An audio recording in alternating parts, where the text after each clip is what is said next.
we don't use the internet, only the devil will use the internet.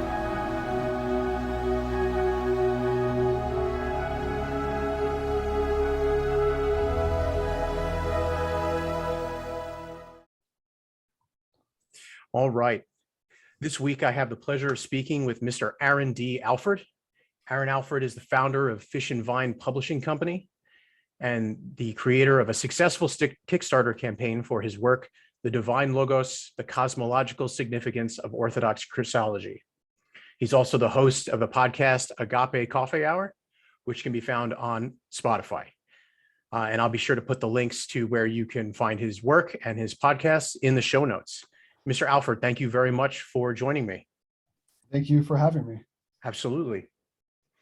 I discovered you through a mutual on one of the many platforms that are out there on the internet, and you were working on the Kickstarter campaign for your book, The Divine Logos, and I wanted to talk to you about sort of your background, how you came to publish this work, how you started Fish and Vine, and a little bit about yourself, how you became a Orthodox Christian. Yeah, for sure. Yeah, long story. I want to know who this mutual is. Can we dox him? I'm not sure exactly who it is. If I had known, it was so long ago that the Kickstarter happened, Right. but I think it might have been Lifelong Acolyte, maybe. Oh, that's me too. Is that you? Yeah, that is me. That's funny. I have Yeah. that. I have so many different Twitter Awesome. and Instagram followers that I've found around my time and my journey towards Christianity that Mhm. I don't really know exactly what post it was, but I saw the Kickstarter and I was reading a lot of E. Michael Jones at the time and listening to him talk about Jesus as the Word and what Logos was, and how growing up as a Roman Catholic, I'd never even heard the word Logos before. And it almost felt like he was rediscovering something that the Orthodox Church had never lost. And that really got me looking more into Orthodox circles. And I found your Kickstarter, received your book, really enjoyed it. It's very, in some places, it's very scholarly. It's a little higher than my reading level. So I had to read it a few times, but Oh, wow. it's fascinating. Thank you. Yeah. Yeah, there's like parts of it. I think maybe you're talking about maybe the fourth chapter, by whom all things are made, when it really gets into like logi and stuff like that. That stuff gets heavy. I was probably one of the toughest chapters to write about. Yeah. So the start of it all was really just so I had it was my last year of seminary at St. Tikhon's out in South Canaan, Pennsylvania. And as a single seminary student, you see all your buddies who are married that get ordained and get their parish assignments, and they're often ready to go. And it was just one of those things where it was like, okay, what do I have, right? What can I contribute? How do I take what I have, take this time that I had in seminary, what I've learned, and bring it out into the world? How can I form a sort of ministry, you could say? And so that was the impetus of Fish and Vine, where instead of just I was initially thinking about just self-publishing on Amazon, just getting it out there. The thesis, well, let me track it back to the impetus for the thesis. That all started with getting into Jay Dyer and E. Michael Jones too and stuff. And it was really just this one interview with Jay Dyer, I think in 2015, maybe 16, when he was sort of getting big. He was talking about logos and other things, theology and politics and stuff like that. And it was kind of funny. He was hosted on a podcast that was rather not name, but yeah, it's an old legendary podcast out Yeah. there. That's all right. Yeah, and well, yeah, I'll just get myself in trouble with that. No, and so I was like, okay, well, this is an interesting topic. Where's the one Orthodox book on it, right? And there's all these articles, and stuff like that, but where's that? That's kind of like a sort of maybe like a Christian book, not marketing thing, but just like a thing out there for like Christian published authors and stuff like that, where it's like you go to the bookstore, you find the one book on the one topic, right? And it's systematized, and like there was nothing like that, and at the time at least. And so I was like, okay, well, all right, well, I guess I got to piece this together. So I get into seminary, and I'm like, oh, okay, a thesis option, cool. I'm gonna write this book, because we got the library, we got all the other books that speak to this, and I'm going to do that one book because that's what I want. And so like, I remember a quote. I went to art school, and so I did too. Oh, cool. Where'd you go? Los Angeles. Really? Wait, Yeah. like Los Angeles, like what? The Art Institute of Los Angeles. Oh, okay, cool. I went to a art center in Pasadena. Oh, dang. Yeah. Art Center. That's a pretty high up there school, man. I guess the debt's high too. The debt is certainly high. Yeah. Yeah. Yeah. I've worked with a ton of guys who so- came out of Art Center. They were all quality artists. Oh yeah. I was in the fine art track, and I don't know about quality there, but we were very, very Small much, world, man. Put on the conceptual track over there. Yeah. Everybody I knew who came out of Cal Arts has been a concept artist. Right. Yeah. Yeah. Yeah, Cal Arts, man. There's I want to get into this. There's this joke I'm reminded of about Art Center versus Cal Arts, and it was like a Cal Arts an Art Center, two buddies, going to their respective schools. They're talking to each other on the phone. They're like, "What'd you do this weekend?" And the Cal Arts guy says, "I dropped acid." And then and he's like, "How about you?" The Art Center guy says, "I did homework." Anyways, so you can bleep that out if you want. Anyways, no, it's all good to me, man. Yeah, it's all about where we come from. Anyways, yeah. What year was that, if you don't mind me asking? Because I was in LA from 2002 to 2006.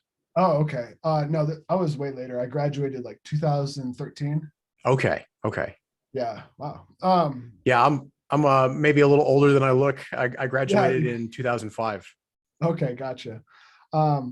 Yeah. So, anyways, yeah. So one of the things I had sort of picked up, that kind of was always still sitting in the back of my mind, was like, make the art that you want to see, make the song you want to hear, right?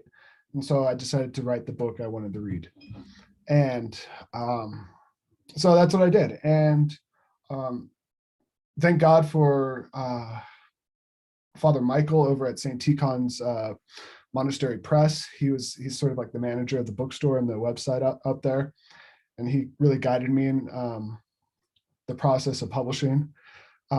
Initially, I was going to publish on Amazon, and I was advised not to do that. I was advised to slow down.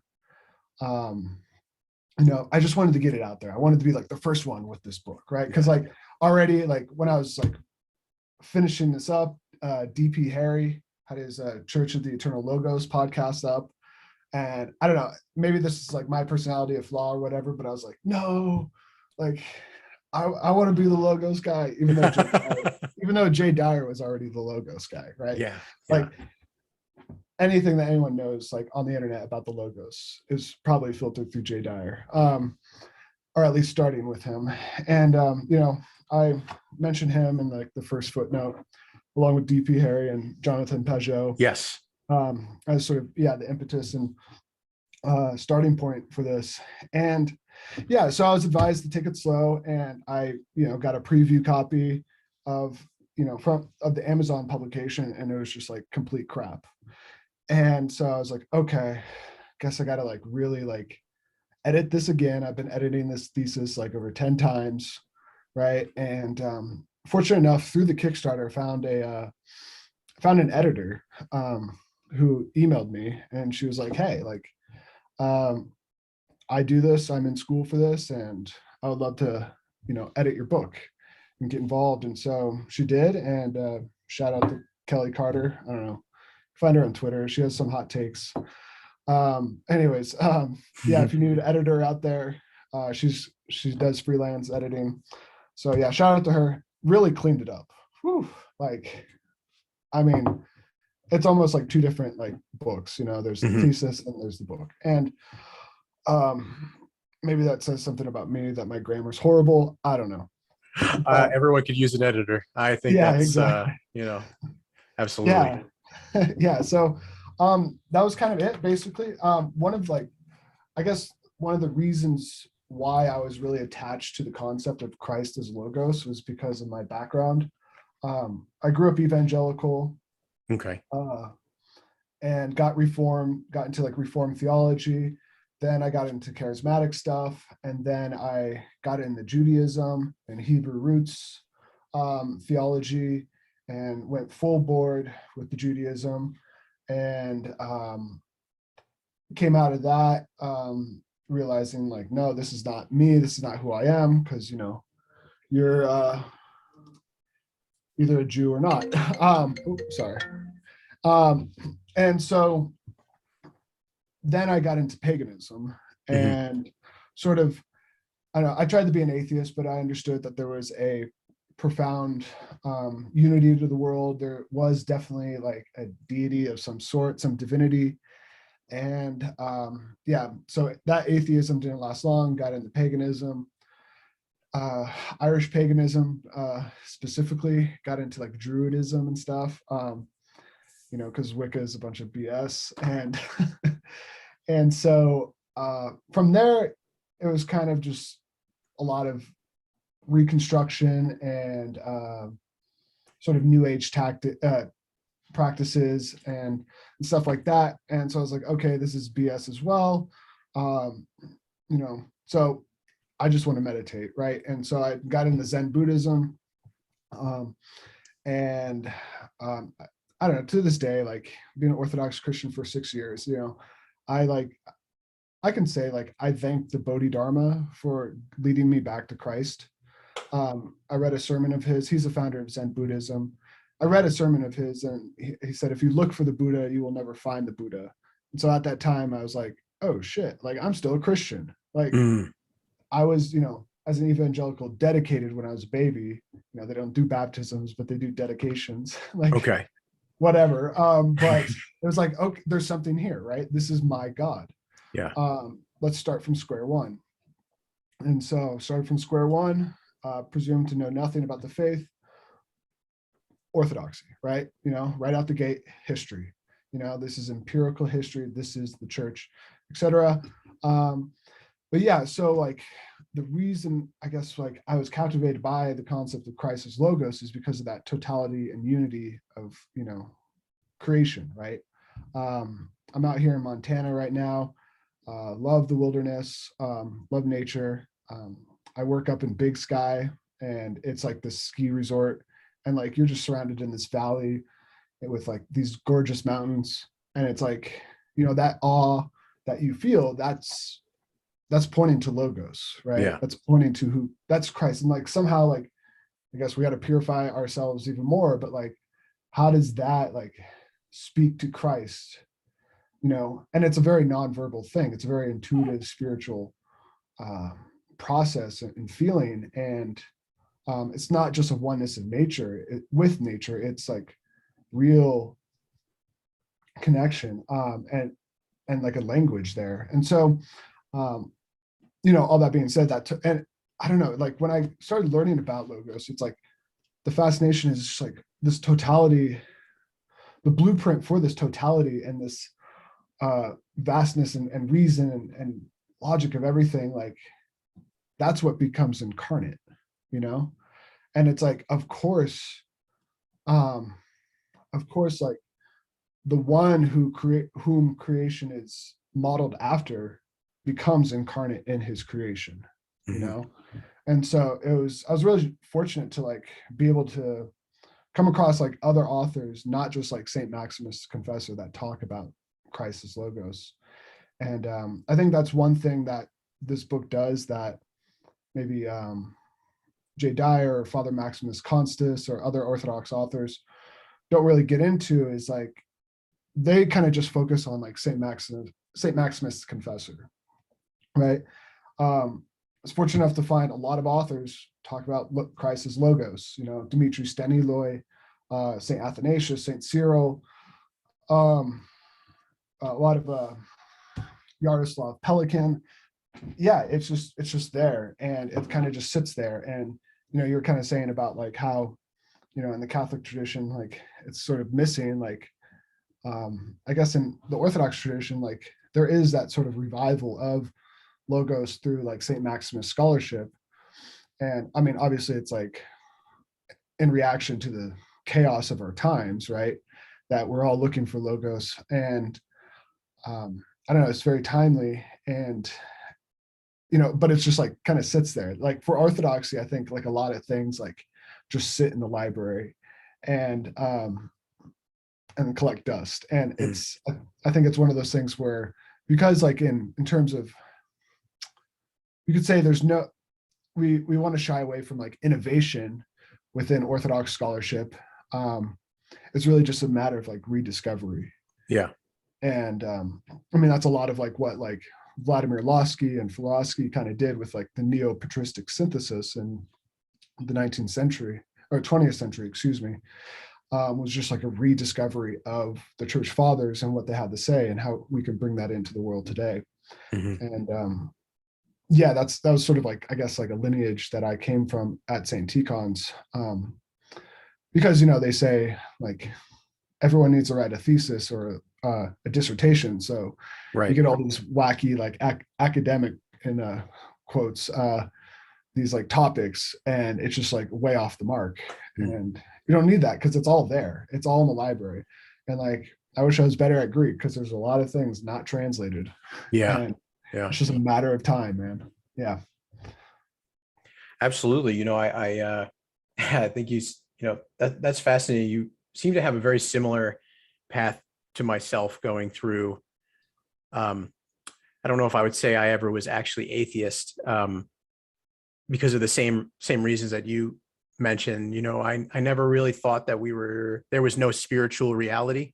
You know, I never thought that it was just material in the void, as they say. You know, that was never really my perspective on things, but I certainly was occultist, pagan. I went that route when I fell from Catholicism and went into my own path, you know, so I understand where you're coming from in that regard.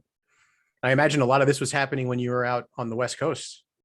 Yeah, very much so. I lived in Boulder for a little bit too. So okay. Yeah, definitely. I have a very similar experience. California was a strange time for me, but I went through all of those steps as well. And I also went through Zen Buddhism too. Got into meditation and like these sorts of disciplines about 11 years ago. And I don't have the, you know, same experience with looking for Buddha, but it definitely led me back towards Christ. Yeah, definitely. I think there is something to be said about clearing your mind of all that junk, right? You know, like the pagan occult junk, right? You know, you just want that pure consciousness or whatever and state of being. And I mean, I guess it could go both ways, right? You know, like Christians will warn other Christians of like, you know, Eastern meditation practices where it's like, it could be filled with demonic things, but like sometimes it could go the other way where it's like, you clear that stuff out and it allows, you know, the Holy Spirit to enter. Yeah, man. I was already full of so many demons that it actually did work in a positive way for me, because I was able to really kind of calm down my anxieties and a lot of the bad programming that I had. And it made a lot of room for improvement, and I didn't stay in it. You know, I don't meditate anymore, really. I try to keep on my prayer rule as best I can, but even just doing that is is similar to meditation in that I'm just focused on what I'm doing. Nothing in my mind. If I escape a little bit, I bring myself right back as best I can and go through the rule. And I see the parallels and the benefits there. Yeah. Fascinating, man. California is a crazy place. It is crazy. Yeah. Well, that's wild, you know, and then you wound up, after going through Eastern mysticism, you became Orthodox. Yep. Started going to an Orthodox church. Came back to California. I Okay. was living in Culver City. Oh, me too. Small world, really? man. No, that's funny. Did you ever go to you didn't go to an Orthodox church there at the time, did you? No, Or, I was no? my entire time in LA, I was not even focused on a spiritual life. I was so focused on trying to build my career up and just get Right. things done. And then it wasn't until I lived in San Francisco. That was my second run of California, because I left and I came back. And at the end of that is when I started, maybe the last 2 years of living in the Bay Area is when I went a little more into the Eastern mysticism, a little more into the meditation, very focused on trying to improve my life, because I had really gotten to a point where I wasn't very healthy. I was spirit, mind, body, soul. I was not very healthy. And I've only in the last year been actively going to a Orthodox church. Before that, I tried to return to Catholicism, but what I know now about Catholicism, it wouldn't take back up. I kept seeing all the arguments come up, like you mentioned, Jay Dyer and some of these other people. I was starting to read and listen to a lot of the conversations that were happening, especially during, the Trump presidency and all the things that were going on. I found E. Michael Jones, Logos Rising, and I felt like he was a very good to listen to at the time for me when it came to theology. But when I discovered Orthodoxy, it started making far more sense, and I couldn't argue the issues I saw with Catholicism. I had to be, if I was going to be honest and I'm looking for the truth, I have to be honest with myself. I can't argue against these things that are being brought up. Like I have to admit that these people are right, and then I need to reassess what I'm doing. Yeah, totally. Yeah. Yeah. And it was actually through, E. Michael Jones, his conversations about philosophy, and you bring them up in your own book here. I want to make this about you, not so much Mr. Jones, but that's cool. You have this entire section in the book where you go through early Greek philosophers, and you talk about the what is reality is water. No, it's fire. No, it's air. And how all of these Greek philosophies sort of built upon one another, and they already had this idea of logos, this idea of an underlying structure to reality. Yeah, totally. Yeah, it's amazing. I guess how it's so innate in human nature, they noticed that. I wanted to get into a little bit of Christ, the Tao kind of stuff. I don't know if you remember that book, because there is a whole other side of the world that talks about that, but I had to keep it short. They recommended that. Yeah. And really just you discover, with Christ, that the what of reality, you understand it's the who of reality, right? And and there's sort of it's easy to sort of limit the idea of person. It's you confine it to a body, right? And the three persons of the Trinity, it almost seems as if that sort of funnels God into three different streams, where the church fathers talk about Christ or God as uncircumscribable, right?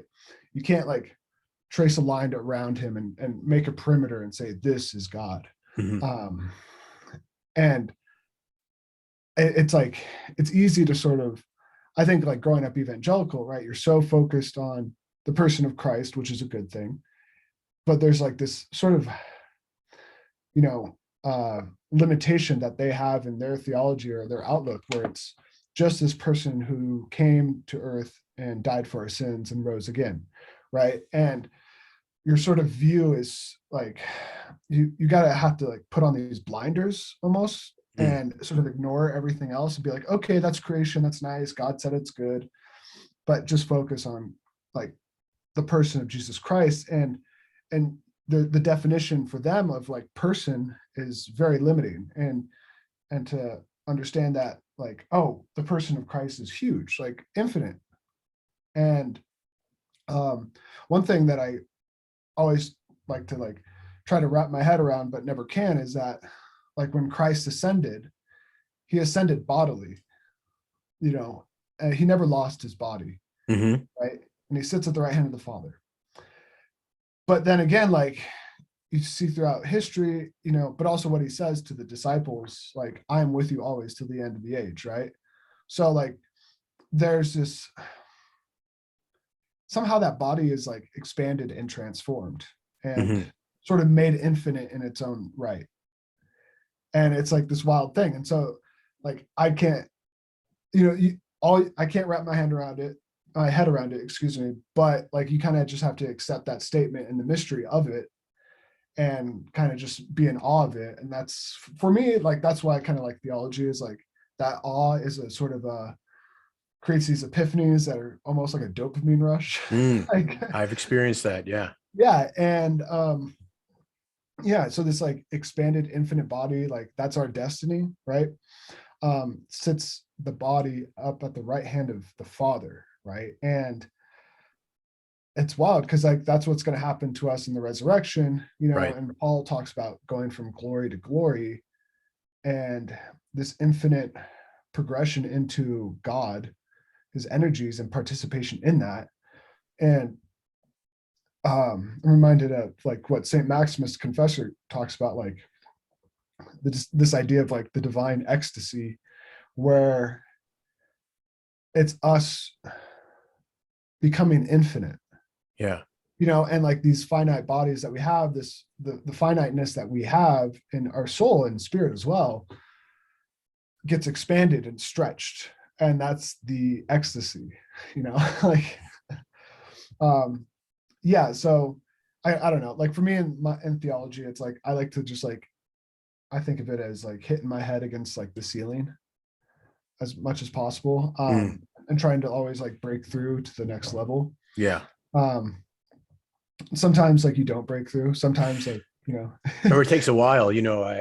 But I totally understand what you're saying when it like when I saw not just have it explained to me but when I saw that like Christ was the new Adam and Mary the new Eve, and Mary also the Ark of the Covenant, and Jesus was the new covenant. Like when these pieces aligned in my mind and I understood them, it even now I'm kind of getting chills thinking about it. Like it is incredible. And even on, I have a cross on my wall that a friend of mine gave me, and it has the skull of Adam at the bottom. And I didn't know what that was. I didn't know what the skull meant.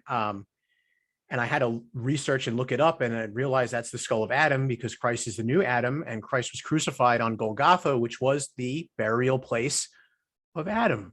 And when those pieces lined up in my mind, it was an incredible experience. Yeah, it's I don't know why God designed us that way, but it's great. Like God is good, right? Yeah, you know? It is. Yeah. And like I guess maybe like I'm thinking of like Jonathan Pageau. He talks a lot about like narrative. That's how he likes to talk about logos. Is like, Jonathan's great. Yeah, like the narrative of history and the narrative that we form in like in our experiences and whatnot, and how that's like important, because it's like, you know, it's not just this raw experience, you know, there's a language that goes to it. There's a way of communication, right? And I mean, that's fundamentally like what, like, you know, a lot of scholars will talk about like how like the English translation of logos is like very, you know, as word is sort of limiting. And even like David Bentley Hart in his New Testament translation that he did a while ago when he was kind of on track, like he leaves logos in his translations because it's such a big concept, right? You know, Right. and you know that, and within at least Protestant theology or American theology, 20th century theology, maybe even Catholic theology too, whatever, you know, you think of word of God, okay, it's the voice of God, right? You know, but it's like so much more. It's Yeah.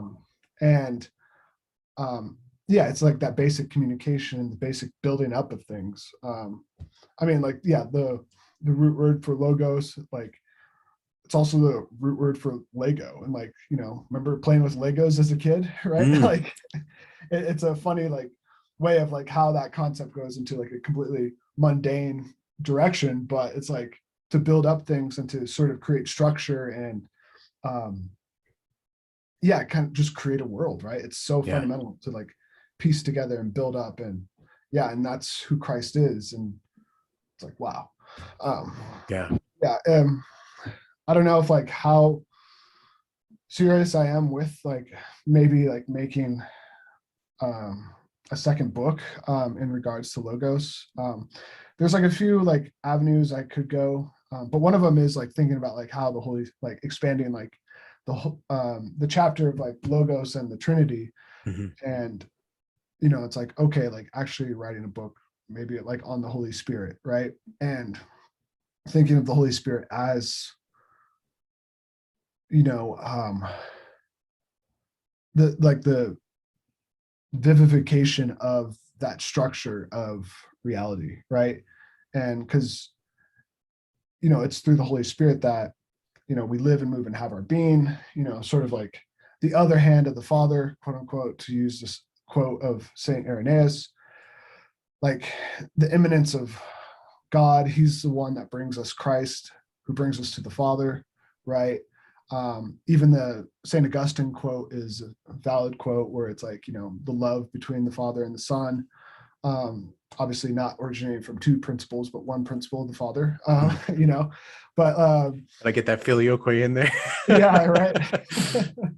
Yeah, so I mean, yeah, because like Saint Gregory Palamas like loves that quote of Saint Augustine, and Florowski does as well. Yeah, I mean, not to get on this tangent, but that's a fun thing. Maybe you coming from like a Catholic background, you know, it's like in that journey to Orthodoxy, you kind of, you're given a chance to really reconsider like the Latin fathers and like kind of go back around and say like, oh yeah, like, you know, even though like I'm not Catholic, you know, like there are still some things that like I can keep, you know, Yeah. Yeah.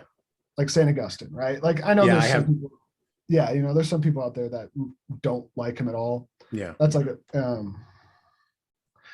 that's like its own theological trend that happened a few generations ago Mhm. amongst like Greek scholars.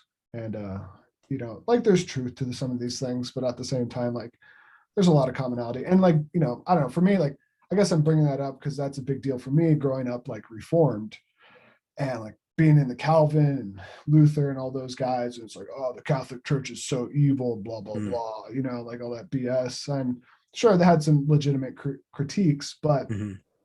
you know, I had a friend in seminary who grew up Latin Mass Catholic, and he really opened my eyes to a lot of things that were like, yeah, this is Orthodox, this is cool, this is legit, you know, obviously not ignoring the differences and controversies, right? But Right.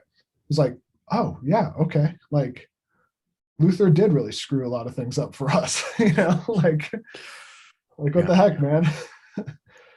Just because you Yeah. had a guilty conscience, bro. Like, I don't It's know. yes. Yeah. Learning about, I have a friend who's Lutheran, and I've been trying to get him to look more into the history of who Luther was, and maybe that would answer some of the questions in his mind about why his faith is the way it is, you know.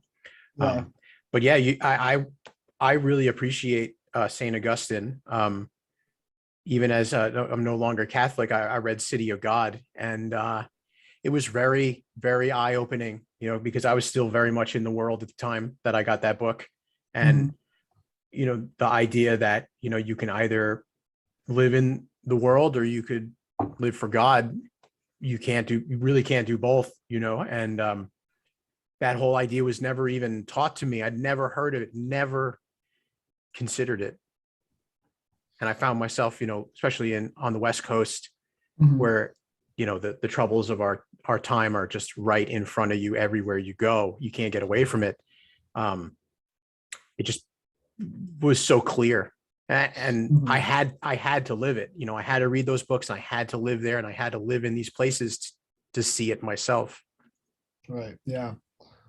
Yeah. I don't know. And I'm like thinking like, that stuff is becoming more apparent now, it's like, I don't know, like whatever side you fall on like the Ukraine and Russia issue, like and that conflict, it's like just hearing like just like a basic American Christians sort of beating the war drums and so on. And it's like, I'm pretty conservative. Like I love, like I respect the vets and all those guys, Sure. and I mean, I wish I had enlisted back in the day. I almost did. But it's like one of those things where it's like, oh, I can't participate in this conversation. Like I can't participate in this like hoorah mentality. Yeah. Because like whatever side you fall on, it's like that means like, fighting against Orthodox Christians, Yes. an Orthodox world, I mean, I'm more anti-NATO than Yeah, me too. anything. Me too. Yeah. Like yeah, and so it's like, yeah, that's and I remember like growing up like with like the Iraq War and being like all pro like pro Bush and all that stuff. I mean, that's how we grew up, and it's like, yeah, you can't have that anymore. No. Like that's you're in the city of God now. Like there's so many things you can't have, and like Lent's coming up, right? And like I haven't eaten meat all week, and it's the weirdest thing. I'm so yeah. Yeah, I mean, like I don't know. For me, like my biggest struggle, and I just had to like sort of let it go, and I mean, we'll see how successful it is, but like, you got to like sort of give up the gains, like I don't know, I like to work out a lot. Man, I'm a little concerned. Like last week I had no meat at all this whole last week, and my numbers have already gone down in the gym, and right. I've already been pretty good about Wednesday and Friday fasting to begin with. And it's tough to work out when you haven't eaten at all. Right. But going into it without protein, it's going to be, but that's good for me. I think, it's good for me. That's the real reason behind Lent. It's denying yourself for a spiritual purpose. Yeah. Right?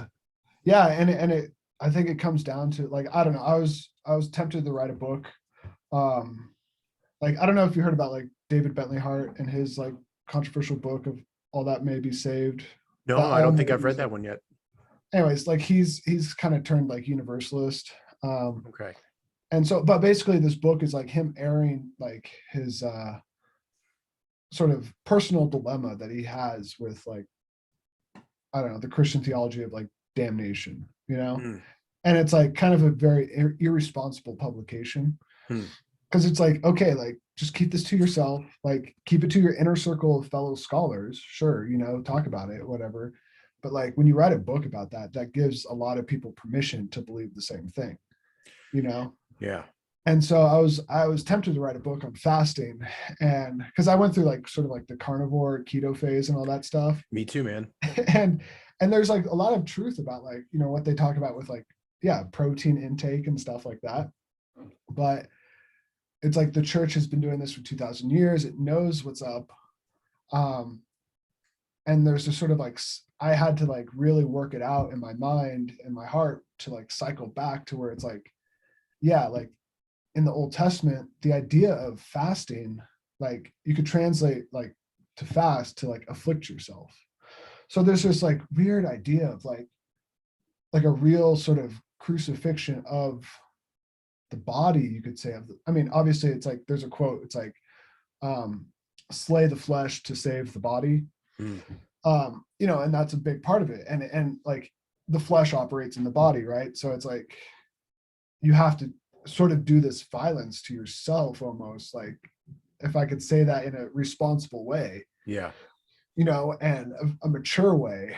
And it's like, yeah, you do have to like let go of these gains, and really do like survive on the Holy Spirit, on communion with Christ, and I don't know, we'll see how that goes. I mean, I was also thinking about, like, I don't know, not going like too far, but like, okay, like how did the ancients eat? And like the ancients ate, like your average ancient like Byzantine person, like they ate decently, but like they did not eat as much protein as we did on a daily basis. Mhm.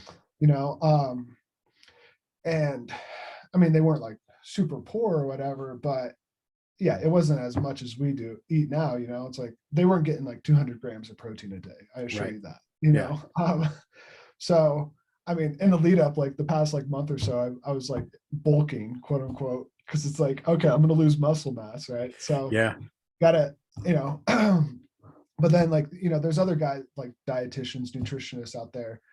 And one person I read was like, hey, if you can get at least half of your like average intake of protein a day, like you won't like lose that much muscle. You'll be Yeah. okay.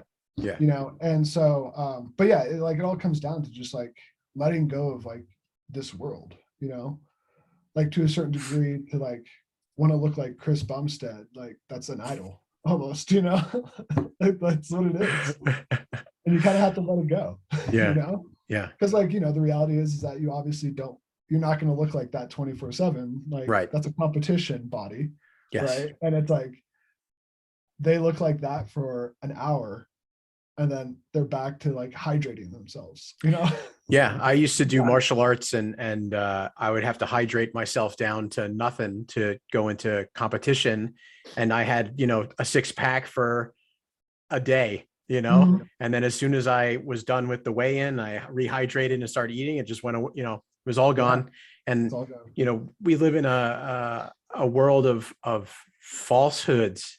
Every image of the bodybuilders and the people, like the beautiful people on the billboards and the health Mhm. magazines, like that's all Photoshop and good lighting. And Yeah. you gotta fast and cut water, and then you could take the photos, and then immediately after they feed themselves again because they'd be dead if they weren't. Then it's all, and it creates in your mind a delusion. Mhm.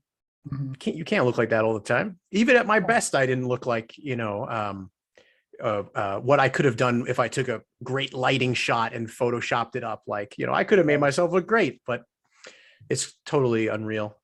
Yeah.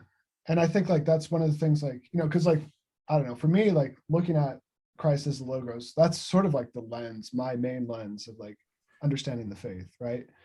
And so it's like, even like when I was trying to work out like carnivore stuff, and it's like, okay, like if the logos truly, like, the logos, like Christ logos designed our bodies a certain way to operate in a fallen nature, right? Didn't design them in reaction to the fallen nature, but it's like the body like does require so much protein, such nutrients, right? And so, but like to the extent where it's like, okay, bodybuilding and stuff like that, it's like, and these images that we, are presented with, like that's such a moment, right? That's such a finite moment, a finite moments, right? That's not eternity, Right. and like you look at these, I like look at these like paintings of like old like ascetics, right? And like they're all like withered, and the bodies are pretty, they're not good looking bodies, right? Right. Like, and especially like, when you get older and stuff like that, right? Mhm. And so, and it's just like, and I don't know, like trying to think about things, how, like in the sense of like, okay, like,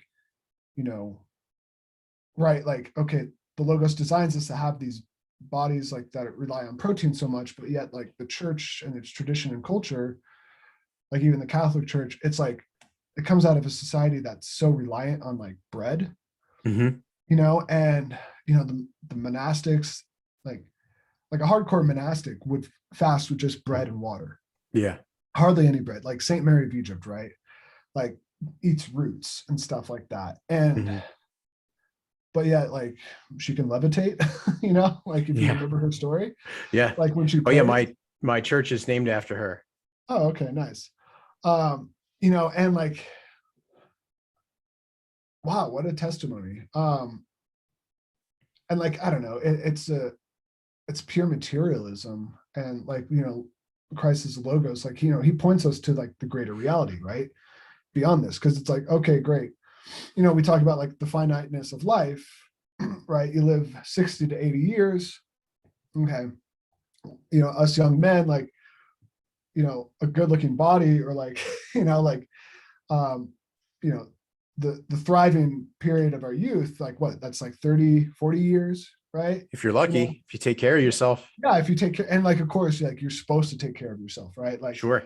I mean, I, like we're supposed to like also like be respectful in terms of like what other people are doing during the fast, but it's like, I'm going to preach on the mountaintop, like no seed oils, right? Absolutely. Don't replace olive oil with like canola oil. Like, Mhm. don't eat Impossible burgers, if you can't Yes. have it. And I mean, almost to a certain degree, like in terms of like experience and phenomenon, like just have a real burger if you want a burger, Yeah. almost. Like, I mean, yeah, take that with, where you will, but it's like, just do the fast right. But then at the same time, like, sorry, I'm just like rambling here. No, go on, man. But at the same time, I was asking a bodybuilder friend of mine, like, I was like, so what have you done for the fast? Because he's trying to compete actually. And Okay. he's like, tons of vegan protein powder. And I'm like, that's gross, dude. Yeah. That sounds gross. Yeah. And, I tried doing that. And I think I had to give up and recognize that, like, I can't eat like a Byzantine, like normal Byzantine merchant, you could say, because we're all in the merchant class, because right now, but like, um, back in the day, right? But there's a certain, I guess, grace that we have of being born in this time where it's like, okay, if we can have automobiles, then we can have, I don't know, vegan protein powder, like, and is it cheating? Is it not? Like, I don't know. That's for you to decide. Yeah. But there's a certain, I guess, like we have to acknowledge sort of like the weakness that we have for the, because we have so many amenities Yeah. that like a vegan protein powder can help us in fasting, right? Now, is there like a sort of biohacking mechanism that comes with fasting and like abstaining from protein for like a long period of time? I don't know, maybe not. That's like one of the things that one of the things I wanted to stay away from in the Logos book was like science stuff. Mhm. Because it's like, yeah, I totally agree with like, I think DP Harry had a podcast on like Logos. I mean, he always does, but like one of the main ones recently, he kind of gets into like, fractals and stuff like that. And like, and it's like, yes, that's very true. And I was advised to like sort of stay away from that a little bit because science is always changing, right? Mhm. Like, and yes, like you could see patterns in nature, like you see these patterns and it's very like real. And I mean, even like St. Augustine like went pretty far. And I kind of wish I expanded some stuff on him and his idea of logos a little bit more, but I wanted to focus more on Eastern Orthodox theology, you could Mhm. say. We're almost to the point where I remember having a debate with a buddy of mine in seminary, and he was saying like Augustine like basically like thought that like mathematics was the language of the logos, like is logos, and it's like, well, yeah, sure. But like that idea of mathematics or whatever, like, it's not a physical thing, right? Um, but it's real, it's in the world. Um, there's still like a sort of created nature to mathematics, right? Yeah. And even though it's immaterial, um, it doesn't mean that it's like divine, right? Like it definitely speaks to a lot of like divine principles and stuff Right. like that. Yeah. But yeah, and so like, you can only go so far with like science and theology because, well, one, science is always changing, right? Right. So Yeah, I don't know. I would like to expand it more in that direction, see where that goes. But it's like the book, I think, like is just enough to get people to like make those conclusions, about like fractals and patterns and mathematics and even quantum physics too. One of the books, I think I only like quoted like one quote. Let me find it in the back. It's like it's this great series. It's not an Orthodox series, excuse me. But it's about like theology and science. And I had read a book of theirs a long time ago on the mystical mind. And it was like the science behind meditation. Mm. And it's like this, I don't know, if you look it up, it's like a red book with like a Tibetan Buddhist like meditating on the cover. But like I read it in art school, and one of the things that was really interesting about it was like, there's like people materialists out there that will say like, oh, your meditative experience or whatever, sort of spiritual experience, we can see that with like, not CAT scans, but like the little. Oh yeah, I think I know what you're talking about. There was an experiment where they took a Buddhist monk and they put a bunch of electrodes or something on his head when he meditated. Yeah, that was they referenced that in a book I read called the flow state or something like that. There was I was doing a lot of research on getting into flow state to try to help me with work, because I knew that time would pass subjectively for me whenever I was in deep work, Right, yeah. And so I recall reading something about that.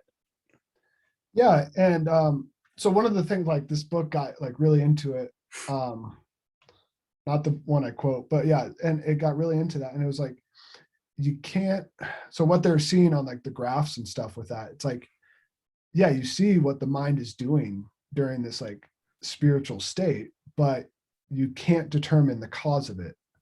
Yeah. Like, yeah, sure, your breathing patterns and stuff like that will help you like sort of, it's like the doorway into it, but everything else after that, you can't tell what's causing what. So that like, that right there is like a ceiling for like materialism. Yeah. Personal materialism, right? Anyways, what's this book called? Oh, here we go. It's by Alexei Nestoruk, Light from the East, Theology, Science in the Eastern Orthodox Tradition. Didn't really get to read that book in its entirety, but looks really fascinating with like, I don't know, gets into like quantum theory and stuff. And like, I mean, this isn't coming from Nestoruk, it's coming from, do you ever like watch Inspiring Philosophy? Ever heard of that? Yeah. He has this great little video. It's an old video called Quantum Physics like Proves God, right? And it was a big eye opener because everyone talks about like timelines, right? And like alternate realities. I mean, you see that in pop culture, like sci-fi stuff. Yeah, and they're like, getting real into it now with metaverse stuff. Right. Yeah. Yeah. And but that's like an atheist understanding of quantum physics. Yeah. Right. And it's like, you have to have these alternate realities and stuff like that because you don't want a divine mind maintaining reality and observing it, Right. And yeah, Schrodinger's cat, like God is watching the cat, so it's either dead or alive. There's no either or. I mean, there's no middle ground. Right. Yeah, and there's only one timeline right there. Yes. And so I mean, that divine mind, that's logos, right? Right. Holding it all together, literally holding it together by observing and us participating in Christ. And right. It's like the observer effect, right? But and God is the ultimate observer. He is always there outside of space and time, watching and observing and keeping it all together. Exactly. Yeah. That's fascinating. It gives a new meaning to the all-seeing eye, you could say. Yeah, right. Tell me about it. The Christian all-seeing eye, not the Masonic one. That's right.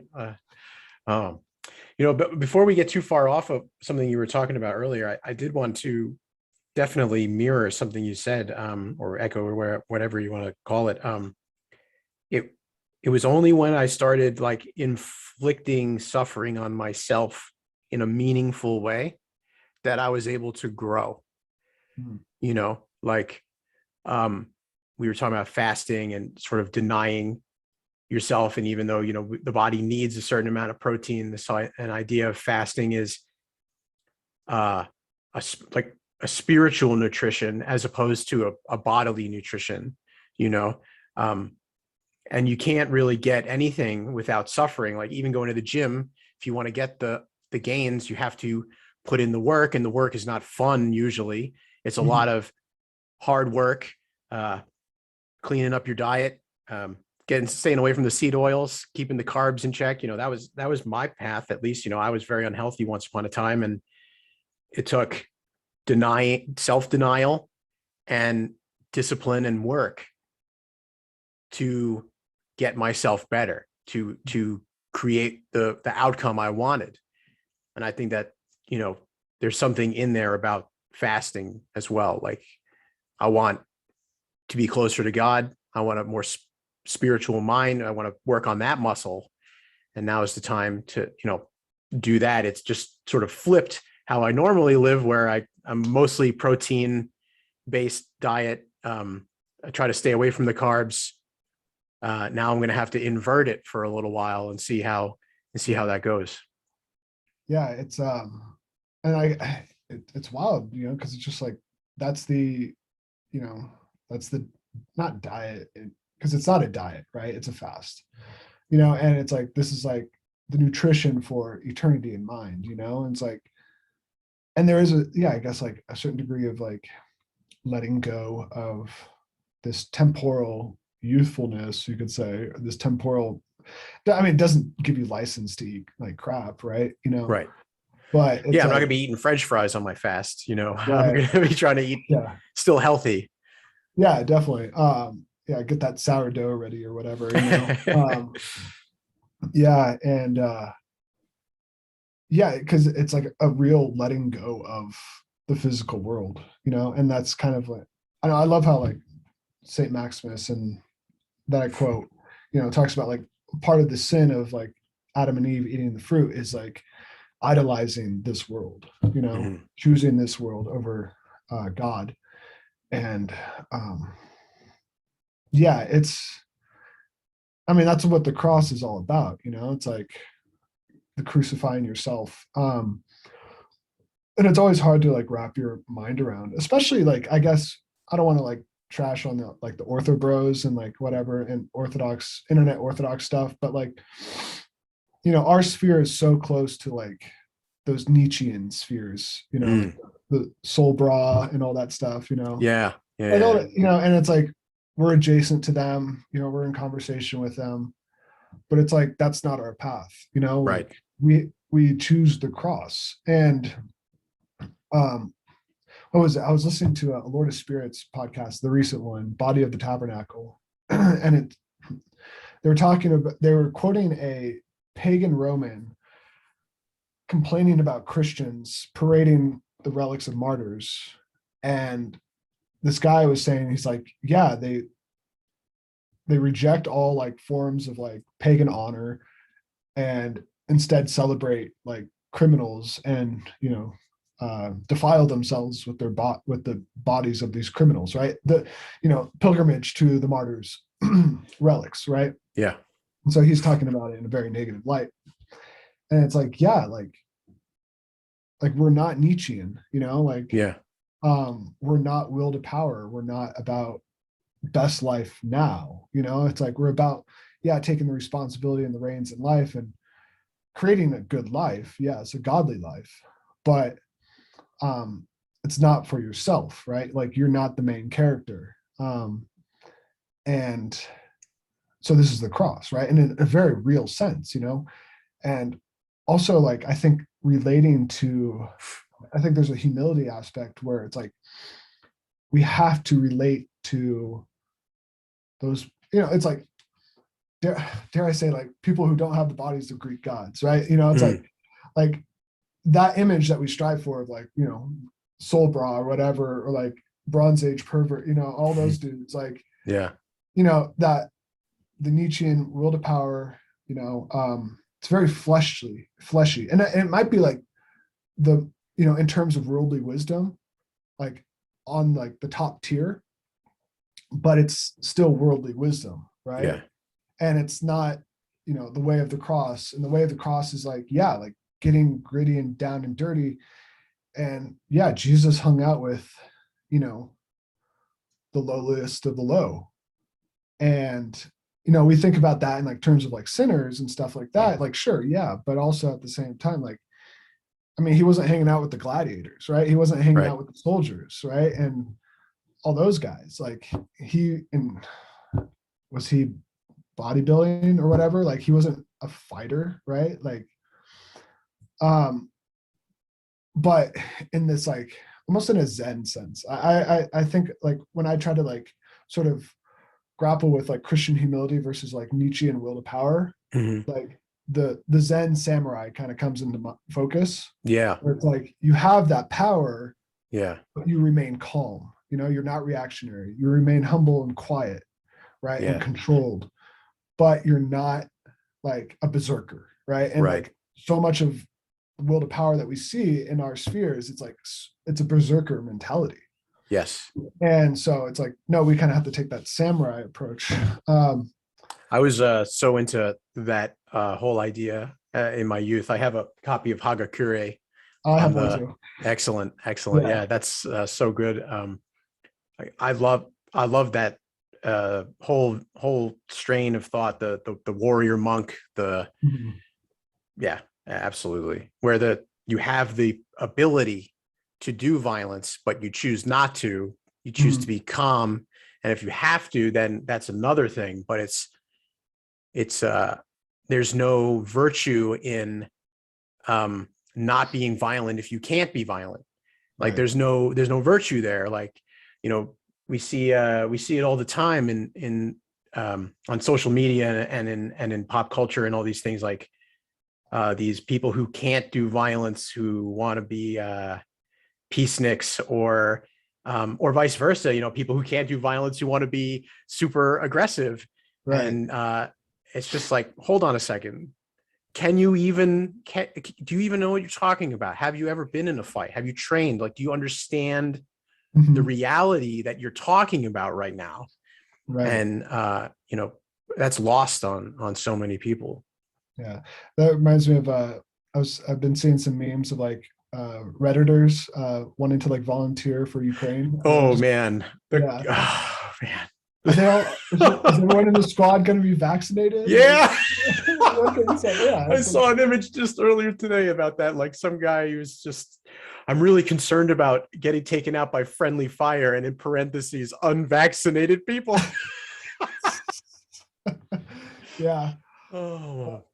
Yeah, or like, I don't know, up here in Montana, I'm gonna get into like some hunting next season. Excellent. And stuff. And but like in the back of my mind, like there's a big like grizzly bear population out here, like one of the few in the States other than like Alaska.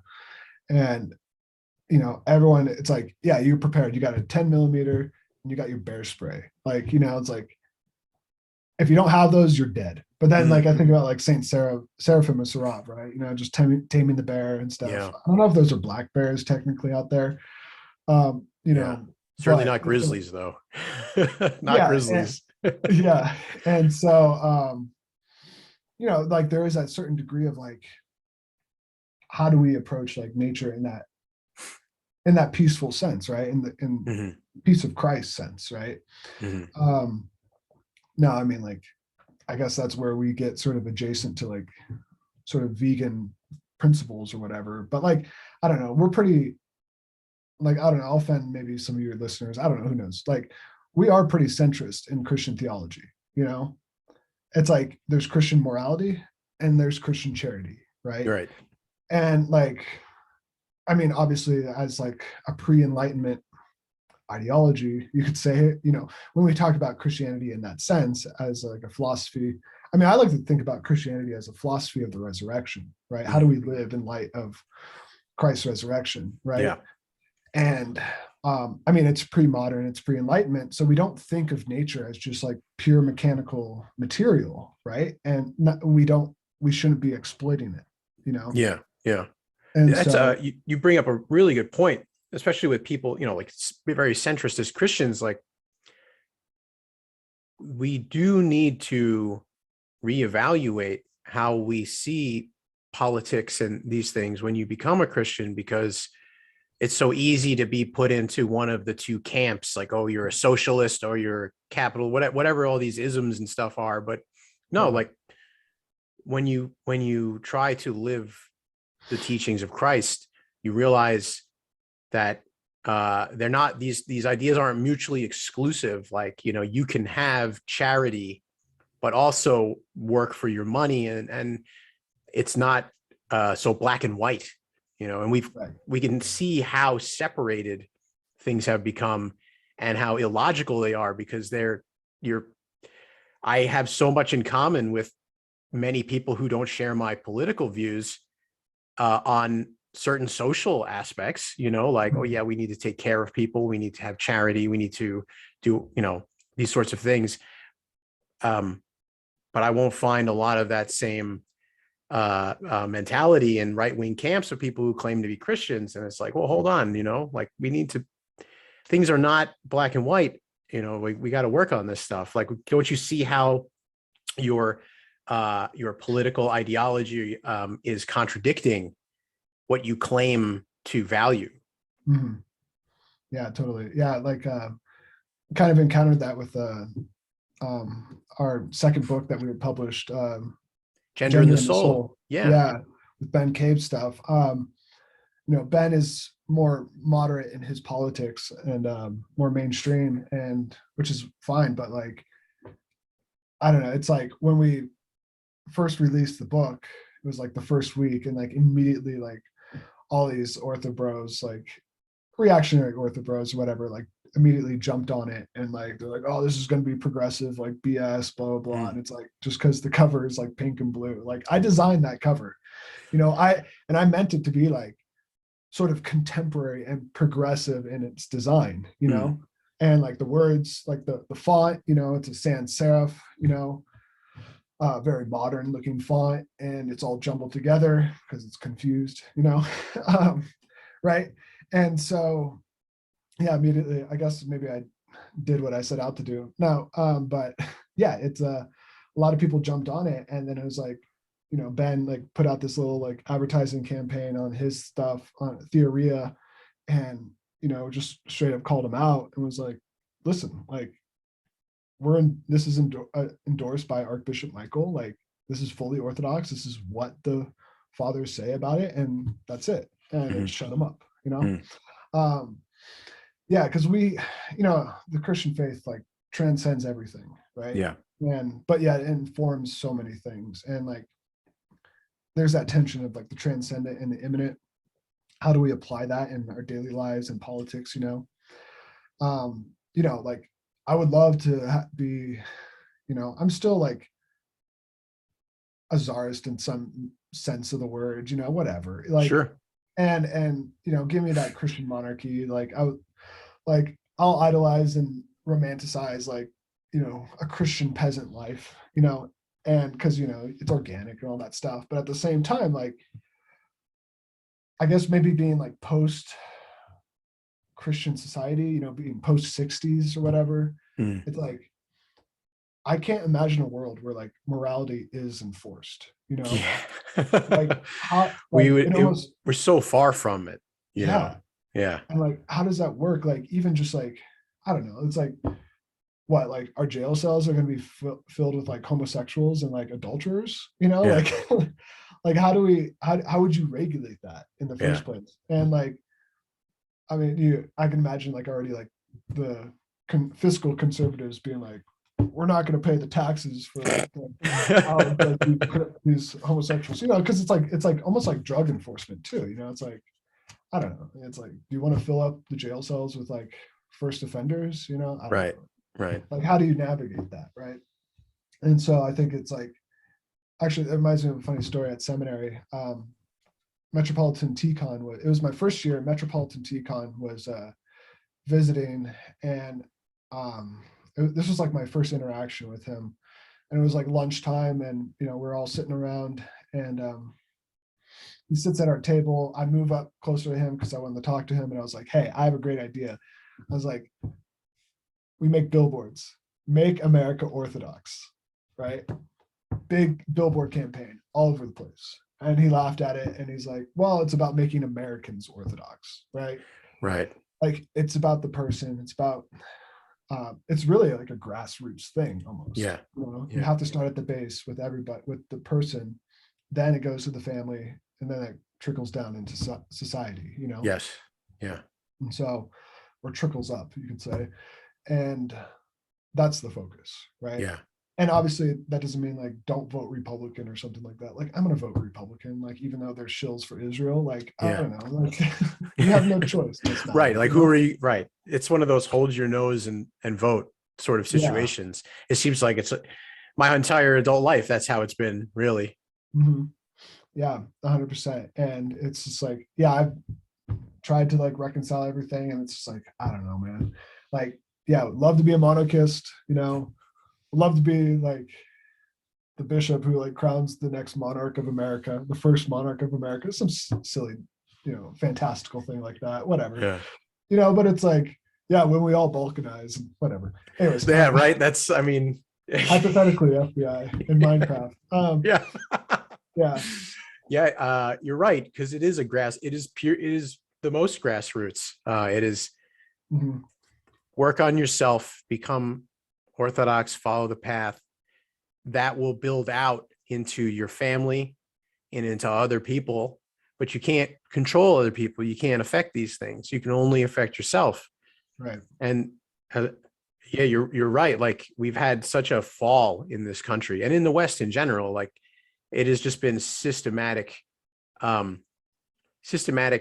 dissolution of our values for so long now that it would take twice as long, maybe even longer than that, in an ideal situation to replace it all. You know, like if it's been since the 60s to get this bad, and I'm sure it wasn't that great in the 60s either, you know, like you got to think, like, especially with the founding of the country, the ideology behind the secret societies and all these people who founded the place to begin with, whether or not you look at the occult nature of America, or if you're familiar with all the, you know, the basically the idea, the Freemasonic ideology of, you know, guys like Ben Franklin and Thomas Paine and the people who founded the whole place.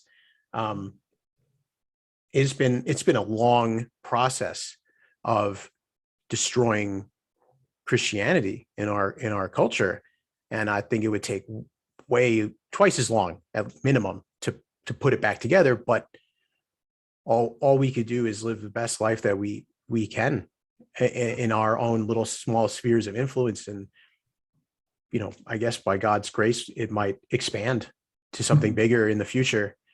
But I mean, you joke about balkanization in Minecraft, but I think it's only a matter of time. Right. Yeah. Yeah. And like, who knows, man? I don't know if you ever looked into like Orthodox prophecies and stuff like that, like about like St. Paisios stuff. And like, I know the name, but I don't know if I know all his prophecies. well, I mean, like all these things are sort of like you take with a grain of salt for the most part, you know? Sure. And like, you know, it's mostly about like, okay, apparently like, yeah, World War III, like sort of is the prelude to the end times. Yeah. There has to be a and third. Was he the one who said that there has to be a third world war before the beast appears? yeah, something like that. And like, Yeah. you know, war with Turkey and Russia and stuff like that. Yeah. And so it's like, even with like the conflict that's happening now, it's like, you know, it's really easy to like view the conflict in this lens. And I think that is sort of a correct way to understand it. But it's a thing we have to be careful because it could be now or not yet, you know, and it's like, who knows, like what's going to happen. Right. And so we sort of have to, I don't know, we have like, I guess we have to sort of prepare ourselves in a way that where it's like, yeah, prepare for balkanization or whatever, prep, you know, being a prepper. And it's a balance, because it's like, okay, you could, yes, prepping is good and stuff like that, but at the same time it's like, well, you know, when all hell breaks loose, like all hell will break loose, and like be prepared for martyrdom, you know? And what does that martyrdom like look like? You know, we don't know, you know, like I came across some saint quote. It was like, yeah, in our age, it's like the martyrdom will be like a sort of like a mental situation, like a mental martyrdom. Like we don't consent to these ideologies, you know, so much, you know, versus like maybe like back in the early Christian days, where it's like you had to actually have a gesture of lighting incense to the image of the emperor, right? Like that's such a small thing. And like what other small things that have to be explicit, right? We can't be implicit about these things. Like I'm kind of like done with people, I'm anti-vax, but I'm done with people that are like, oh, that's the mark of the beast. You know, it's like, Right. Sure, the system and the passports that, you know, we're trying to be put in place, like, sure, that's all lead up to that. Right. But it has to be explicit. You know, you have to explicitly deny Christ or deny a very fundamental Christian principle. Right. You know, and it can't be subtle, because it's like, I don't know, people, there's still mainstream Orthodox, there's still mainstream Christians out there that, you know, are doing these things because they think it keeps people safe. They believe the mainstream narrative, you know? Right. And we have to be gentle with them too. You know, I have a buddy that he likes to sort of pick up on like the, you know, bully your friends into the right opinion approach. And so it's like, no, like that's not how you do it. Like, you know, you got to attract them with the honey, the good stuff, you know, bring them in with like the positive, build bridges. Yeah. Anyways, what was I going with that? Oh yeah, balkanization. So the only like thing I came across, I remember like looking at prophecies, like trying to figure out like, okay, what will happen to America, right? The only thing I heard was that America will blow up like a balloon. I forgot what saint that is, but that's the only like line that I heard. What does that mean? I have no idea. Yeah. You know, it's like Yellowstone gonna blow, like that's kind of like a balloon, right? You Yeah. know? Though I Yeah. imagine like that blowing up would probably end the whole world, you know, but yeah, so I don't know, it's like keeping the faith, you know, we got to keep the faith with all that. And it's wild because it's like so much of, I was thinking about it the other day, like so much of what our contemporary world has produced that is like detrimental, like microplastics, right? Like, you know, in a secular mindset, like not even talking about like global warming or climate change, like microplastic, like how long would humanity last with microplastics? You know, even if we stop today, like we're all gonna have short lives because of that stuff, you know? And it's like, are we gonna make it to 60? Like, you know, we got plastics in our bodies, radiation like all over the place, right? Yeah, from the screens and cell phones, the damage that they're doing that we don't even know about. Yeah. And it's just like, this is where you have to rely on God, you know? Yes. Like, Yeah. like Because it's if you so worry about every little thing, you know, you yeah, could become an anxious mess, I think. yeah, 100%. Yeah. But you are right. I mean, you're 100% right about the state we're in when it comes to, you know, the deception and the medication and what it's doing to us, and how it's definitely shortening our lives. And we don't even know what's going to be happening when it comes to the long-term effects of some of the medication that's been put into people. And we don't want to scare them. Like you're saying, we want the honey, you know, you don't want to bully people by telling them that they're going to have issues because of their decision, because they listen to the news or they listen to their friend or whatever. Because I have some very dear friends of mine who are true believers, and they got all 3 of the shots. And, you know, I cautioned against it, but I can't stop people from doing anything. You know, I can't make them not do it, and I can't change their mind. And the last thing I really want to do these days is send them all the data that's coming out now. Cause like, what can they do about it? They have, they've already taken the sacrament. Like they've already signed up. So what can I say? I had a conversation just yesterday actually about it. And I had to preface it. I was like, my man, I don't want to be the bear. You know, I don't want to make you feel any type of way by giving you this stuff, because I know you're set, you know, I know what you've done, but this is what's coming out. Like, be mindful, maybe take some vitamin D, maybe take a D dimer or something, like, have you been feeling a little funny? If you've been feeling funny, maybe look into it, maybe go a little preemptive medicine, because there's a lot of issues and it's becoming more and more apparent, and it's being harder and harder to hide the effects. Right. And I agree with you. I don't think that it is the mark, but I definitely think it's the precursor to the mark. It's setting us up. Right.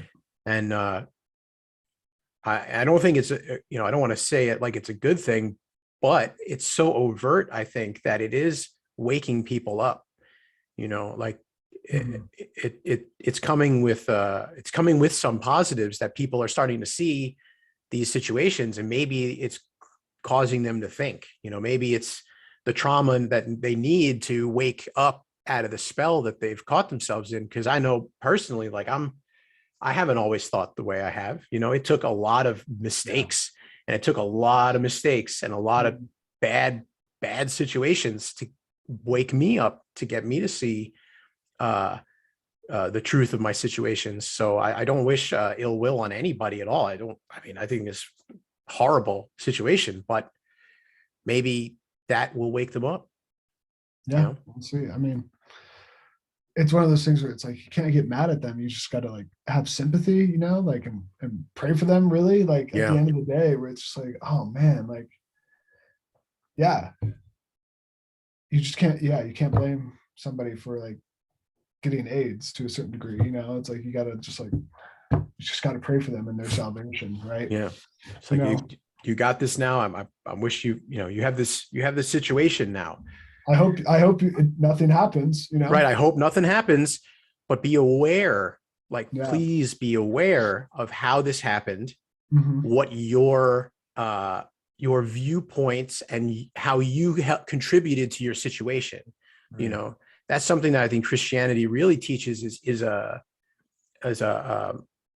being responsible for your decision making. Like, things don't just happen.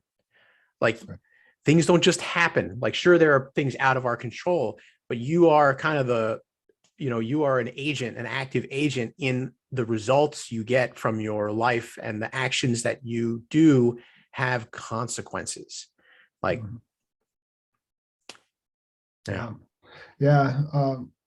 my grand godfather, that's how I like to think of him. His wife had died of cancer, and he really, like, sort of knocked it out of me to quit smoking. And he was like, yeah, this is not a cross that you want to put on yourself. Yeah.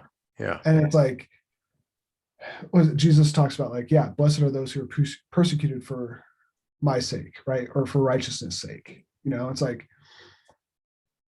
let's say, like, I do get lung cancer from, I haven't smoked in like 3 or 4 years, whatever. It's like, sure, like, someone who gets lung cancer from smoking, like, and dies of it, like, is that a cross that's, like, a part of, like, salvation? Like, not really. It's like, it's a consequence of your action.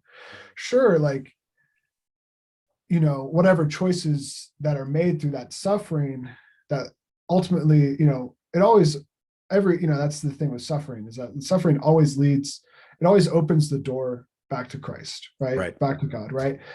It's kind of like, it's really funny how, like, anti-humanistic, like, Christianity is, or anti-material humanism, I guess. Like, we're pro-spiritual humanism. I don't know if you want to, whatever. However way you want to try to talk about it in, like, modernisms, but the suffering in this life is like that gut reaction or knee-jerk reaction of, like, oh, you're in pain, you call out to God, right? Like, so many atheists do that, right? There's that quote, there's no atheists in foxholes, right? That's right. And so it's like, that's exactly what suffering's for, right? And that is the cross. But at the same time, like, I don't know, maybe I should maybe backtrack on what I just said about, like, well, yeah, lung cancer is not a cross. Like, it could be a cross, but I don't think it's like,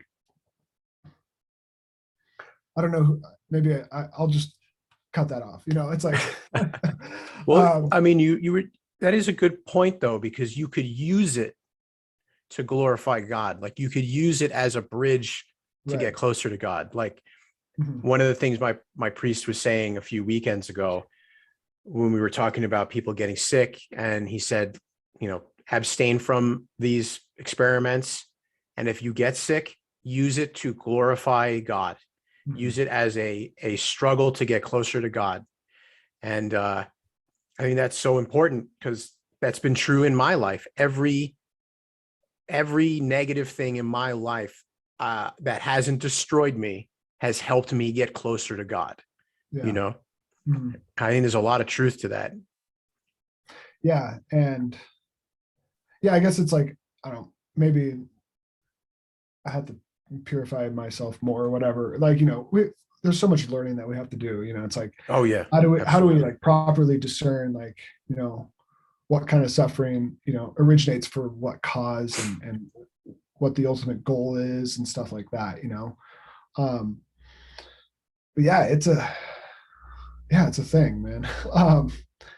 But yeah, it like glorifying God through that, like there's so much that will come out of it. And even with like, I don't know, like with like abortion, right? It's like, what was it? It was something I was like thinking about. I didn't put it in the book, but like, Mhm. I don't know if you remember the section or whatever, where it's like God's will is so infinite that the seemingly infinite possibilities of creation are completely finite to him, or like super finite. And so, like, I don't know, it is like sort of maybe a theological opinion, theologuma, that's what it's called. Hopefully I pronounced that right. Or it's just speculation, but it's like, think about like your parents, right? If they didn't meet, like somehow like you still would have been born. Like, is your being, your personhood dependent upon like your genetic makeup? Mhm. And like, because I don't know, this is my speculation. I don't fundamentally believe that like if my mom met another guy, that I would be the same person. I would be half of who I am, right? Right.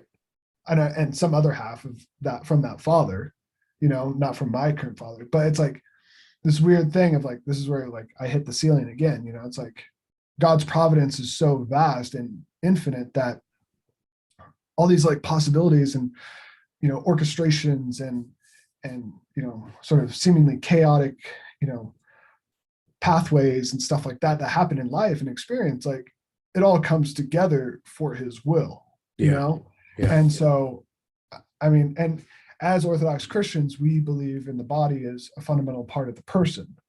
Yes. So it's not like an Eastern thing where it's like you can just like discard the body and be like, Mhm. oh, you're the same soul that's floating around. Like my genetic makeup is a part of like the logos of my being, part of God's will for me. Mhm. And so how does that come together? And like even like with like abortion, it's a hard question. Like, these millions of children, like is that somehow their destiny to be martyrs of abortion? Like, Yeah.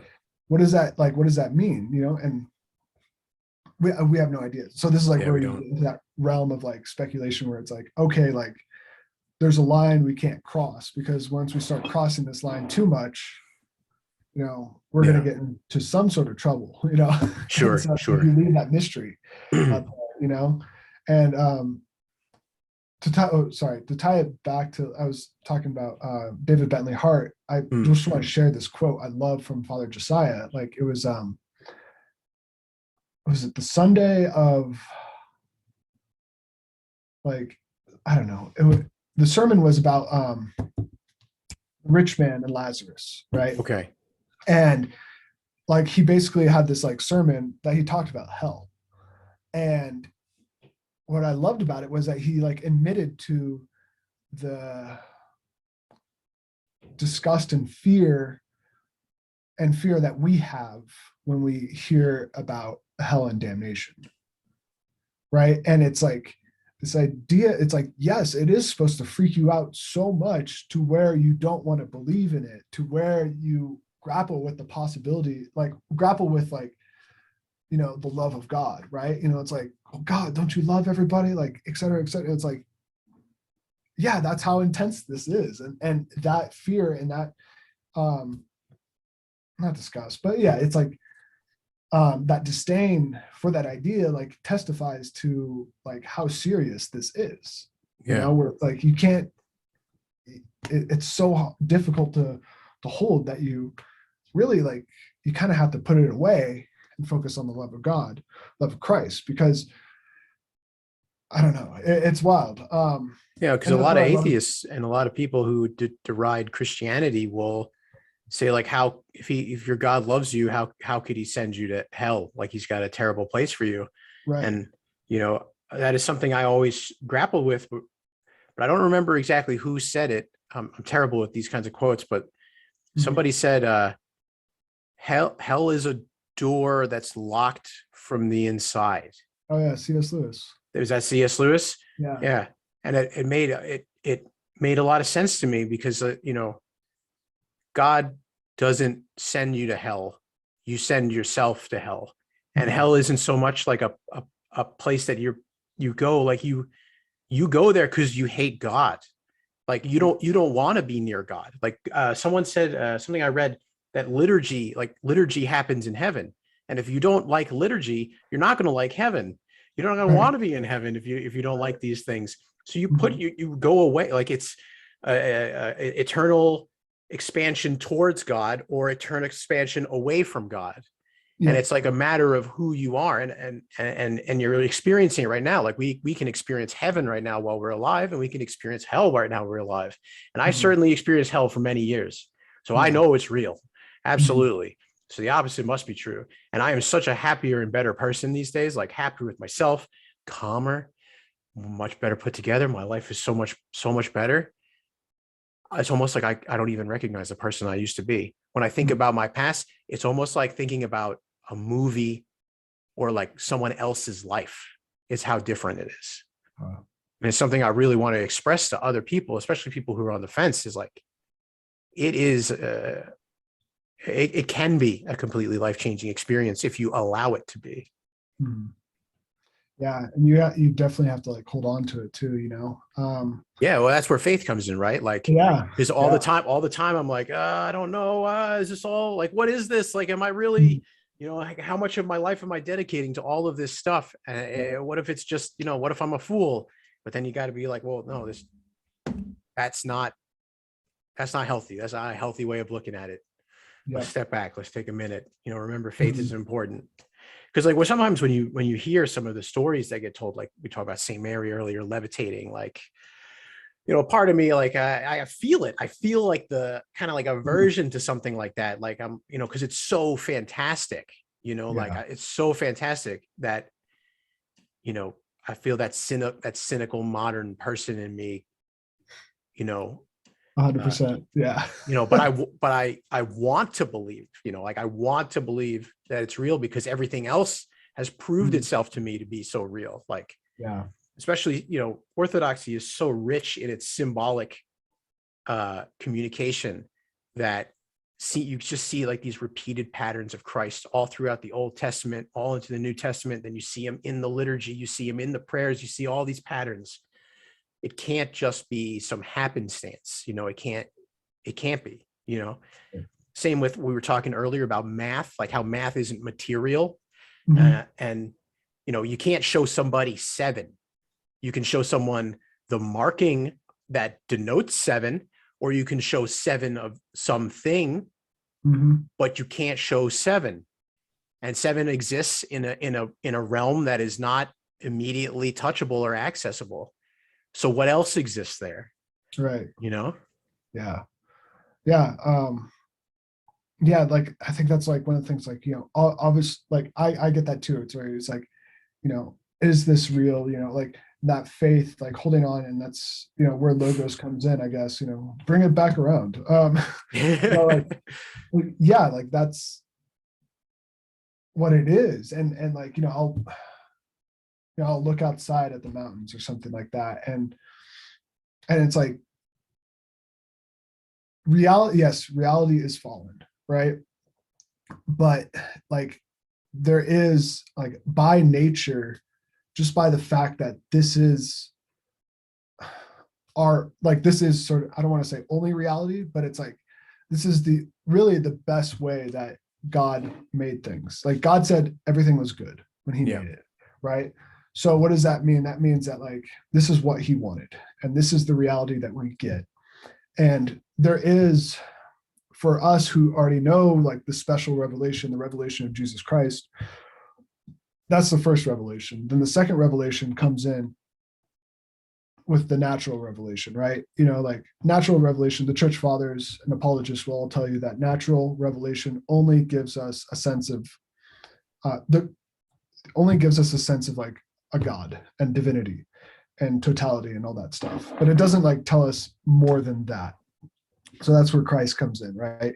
He shows up, and it's like, okay, like, you know, he shows us more than this reality, but it's not in contradiction to our reality. It's there, you know, and, you know, we see, you know, there's all these miracles that happen in our lives, you know, and like, even just aside from that, it's like, this is it, you know, like, how does this tree that I'm looking at right now with a magpie sitting on the branches, like, how does that testify to Christ? I have no idea, but like, it's there, and you just accept it, and you get that experience, and like, you let it just communicate to you like the beauty of it, right?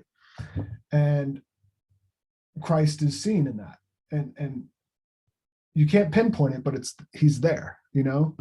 And I mean, I guess I wouldn't say a part of it, because, you know, the logi is like, you know, even though it's like the logi is like they are, you know, sort of, you know, points and parts, but they hold the totality of Christ in it, in them, you know. That goes back to the fractal nature of everything, right? Yeah, exactly, you know. And I think like about it too, like, you know, with like materialism, like, we've made the jump, right, in faith, right? We have A to B. No, we do like A to C, right? We're like, and that's good. That's what is presented, right? And I guess maybe it's like, I don't want to make a too literal connection, but like Christ is like the alpha and the omega, you know. And it's like, and then you get like science coming in, and it's like, no, it's just alpha and beta, and then alpha and delta, and then, you know, and it's slowly building its way up to the omega point, you know. And I think that like a lot, and then they laugh at like us with our omega point, you know, and they say, oh, you silly Christians, that's not science, it's only alpha and beta, you know. And it's like, no, just wait, you know, wait for the science to come in and say, hey, like, oh yeah, we just ripped a hole in reality, and all these angels are coming out, or like all these demons are coming out of this portal, you know, in the Higgs in the whatever collider. Oh, yeah, CERN's yeah, thing. CERN's collider. Right. And we're just a bunch of Who scientists, knows? by the way. We have don't mind the insane opening ceremonies or anything. Like, Yeah, yeah, we're exactly. just scientific materialists here. And Yeah. Yeah, and like, that's the thing, like, I everything is spirituality, everything's religion, everything, yes. you know, it's all theology. And I think that I'm sort of, I mean, yeah, you follow the same people I do, so, you know, it's like, all of a sudden, like, there's this like schizo posting, like, Yeah. profiles and stuff like that, and it's like, all right, I see the progression, because I remember like 3 years ago, like, giving up Twitter for Lent, and like, I come back, and right-wing Twitter is all into like Ted Kaczynski. I was like, what happened to it? You know, like, what, and then it's like, then you get into like schizo posting or whatever, you know, and then it's like, all right, we're trying to like sort of, there's like this intellectual reaching, you know, this spiritual reaching, like, we're trying to, and Christ is at apex, right? Yes. You know, and like, and sure, like, we're always going to be sort of maybe not shedding, but building on top of like older foundations, right? And I think you might have that same experience, where it's like, when you come to Orthodoxy, it is like everything you learned as a child in church, you know, but more, you know, more nuanced, and there's really nothing new or wild or anything like that. It's Christianity, you know, it's not like it's not Mormonism, right? It's like, it's Christianity. And I mean, obviously, because it is the standard of it, but you know, just coming from like the perspective of like, oh, the three big branches of, you know, Catholicism, Protestantism, and Orthodoxy. It's all Trinitarian. It's all in that, and it's all familiar, and like it, but it's more and it's more and more. And like there's always going to be that apex, and like who knows what's going to be next in terms of like understanding who Christ is in this church. Like what's going to be the next like logos fad. Like it's not a fad, but it's like I know what you mean. Like what's going to be the next piece that builds up towards logos? Because everything's building on itself. Like I even seen Mike Cernovich had a Seraphim Rose book. He had Orthodoxy and the Religion of the Future, which I haven't gotten to yet. It's over there, but I want to read it soon. But he posted that on Twitter, and it's like, Mike Cernovich, really? I remember that the gorilla mindset guy, really? Yeah. But it's things are building. The things are building up, and you never know where it's going to come, especially on Twitter and these spaces and the social media, these platforms, these new public squares where people are talking with one another. And you never know where it's going to go. And schizo posting, I see it everywhere. Like reading Ted K stuff, and I just had a conversation, I think last week, with a gentleman named Tom Kaczynski, who has written a number of books, and he schizo posts on YouTube like late at night and brings up incredible points, incredible stuff. It's everywhere. Like I don't even know what you like call that, like that. What is it? I think E. Michael Jones would say it's Logos rising. Yeah, I guess so. I'm sort of the opinion as well, Mr. Jones, like things are getting so bad, and it's impossible to ignore. Now, people may not know why it's bad or be able to articulate it. Like when I was a fool, I couldn't articulate why everything was terrible in my life. I just knew it was. I just knew things were wrong at some kind of gut level, but I was it's only with like active practice and research and development would I be able to articulate any of these things. And I think that we're seeing that in these sorts of ways, like people who are coming up in all their different disparate ways through whatever path.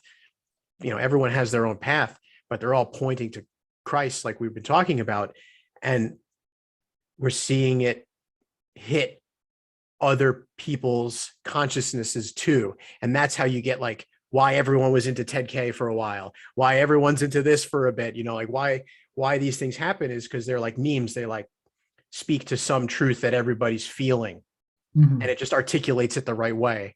And what's going to build on top of that, I have no idea. Hopefully it will lead more and more people to God, ideally. Yeah, God willing. Did you ever read the book in art school?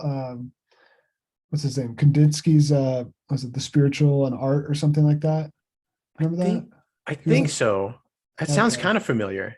Yeah, remember he was like the first abstract painter. Okay.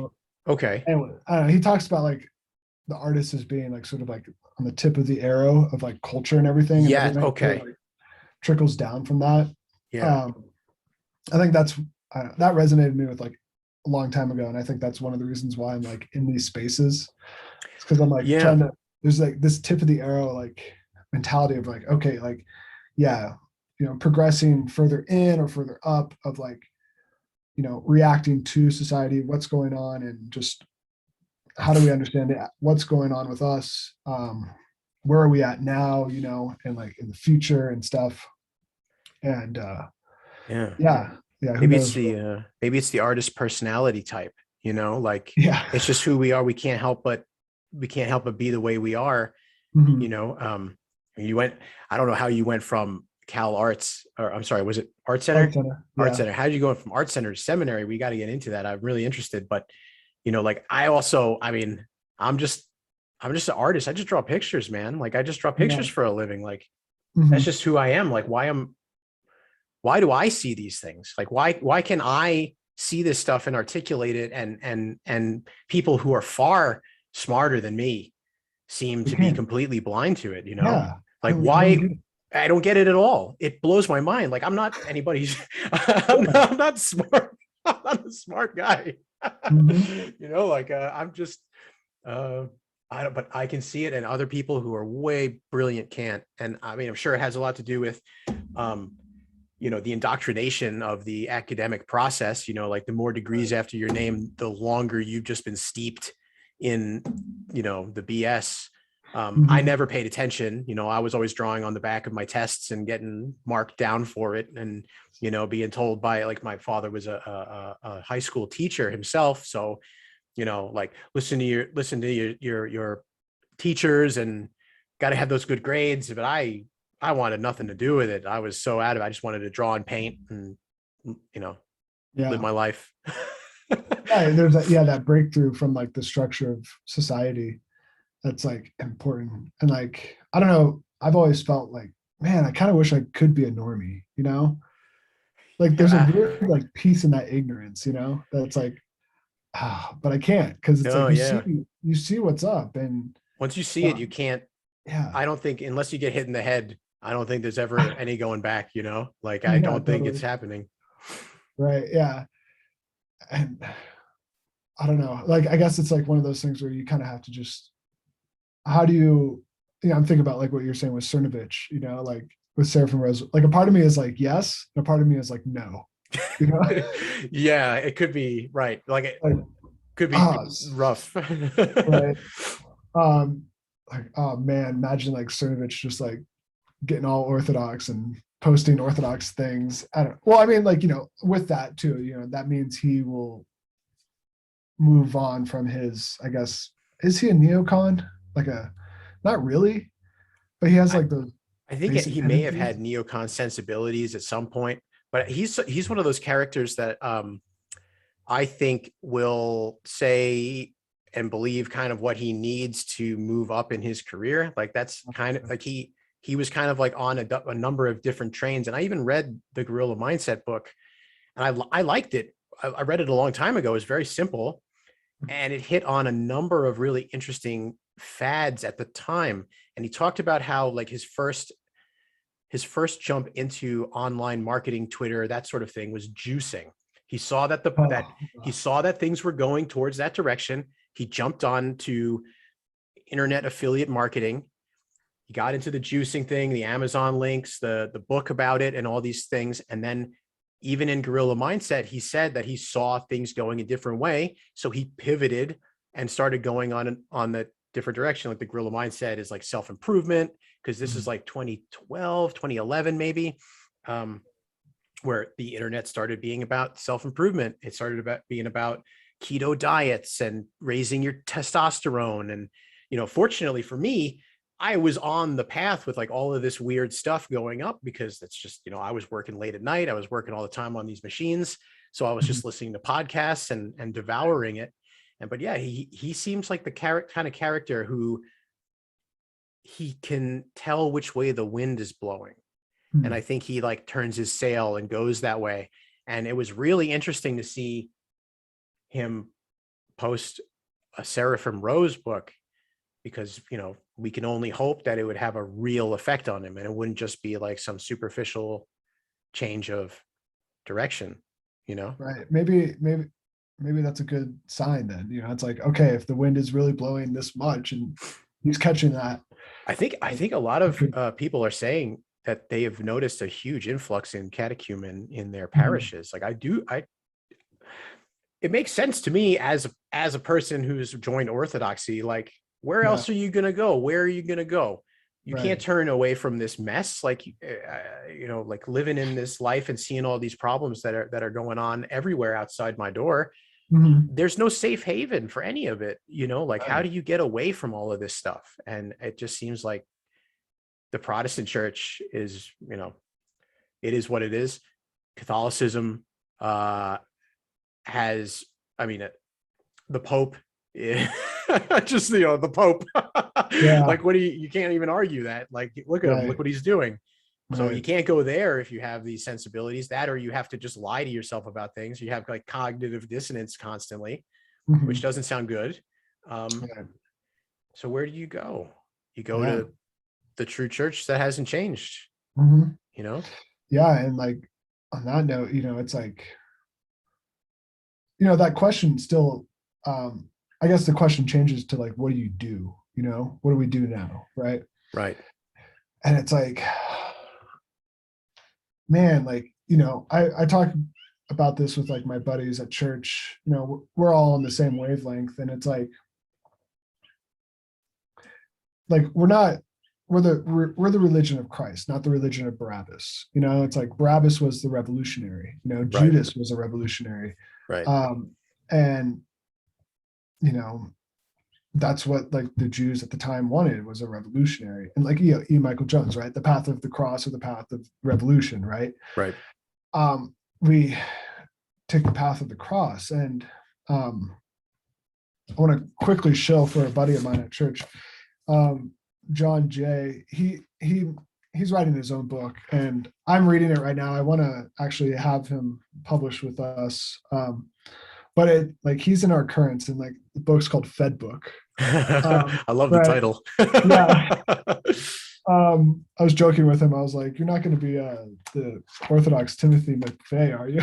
Or like, et cetera. And he's like, "No, like this is not Turner Diaries. It's actually very anti-Turner Diaries in the sense of like, he wrote it because it's a sort of de-extremism kind of book, I guess you could say. Like, yeah, we notice these tendencies, or these like people that glowies, you want to call them or whatever, that are like, what was it? There was like some society that tried to form itself like, Society of like St. Ambrose, back in the like a few years ago. It was like these guys like protesting with like ski masks and icons, like being all militant. It's like, dude, like, no, that's not our path. And but yeah, and so it's a really good book. It's about like a guy who ends up like a Fed who infiltrates a like Deus Vult style terrorist group.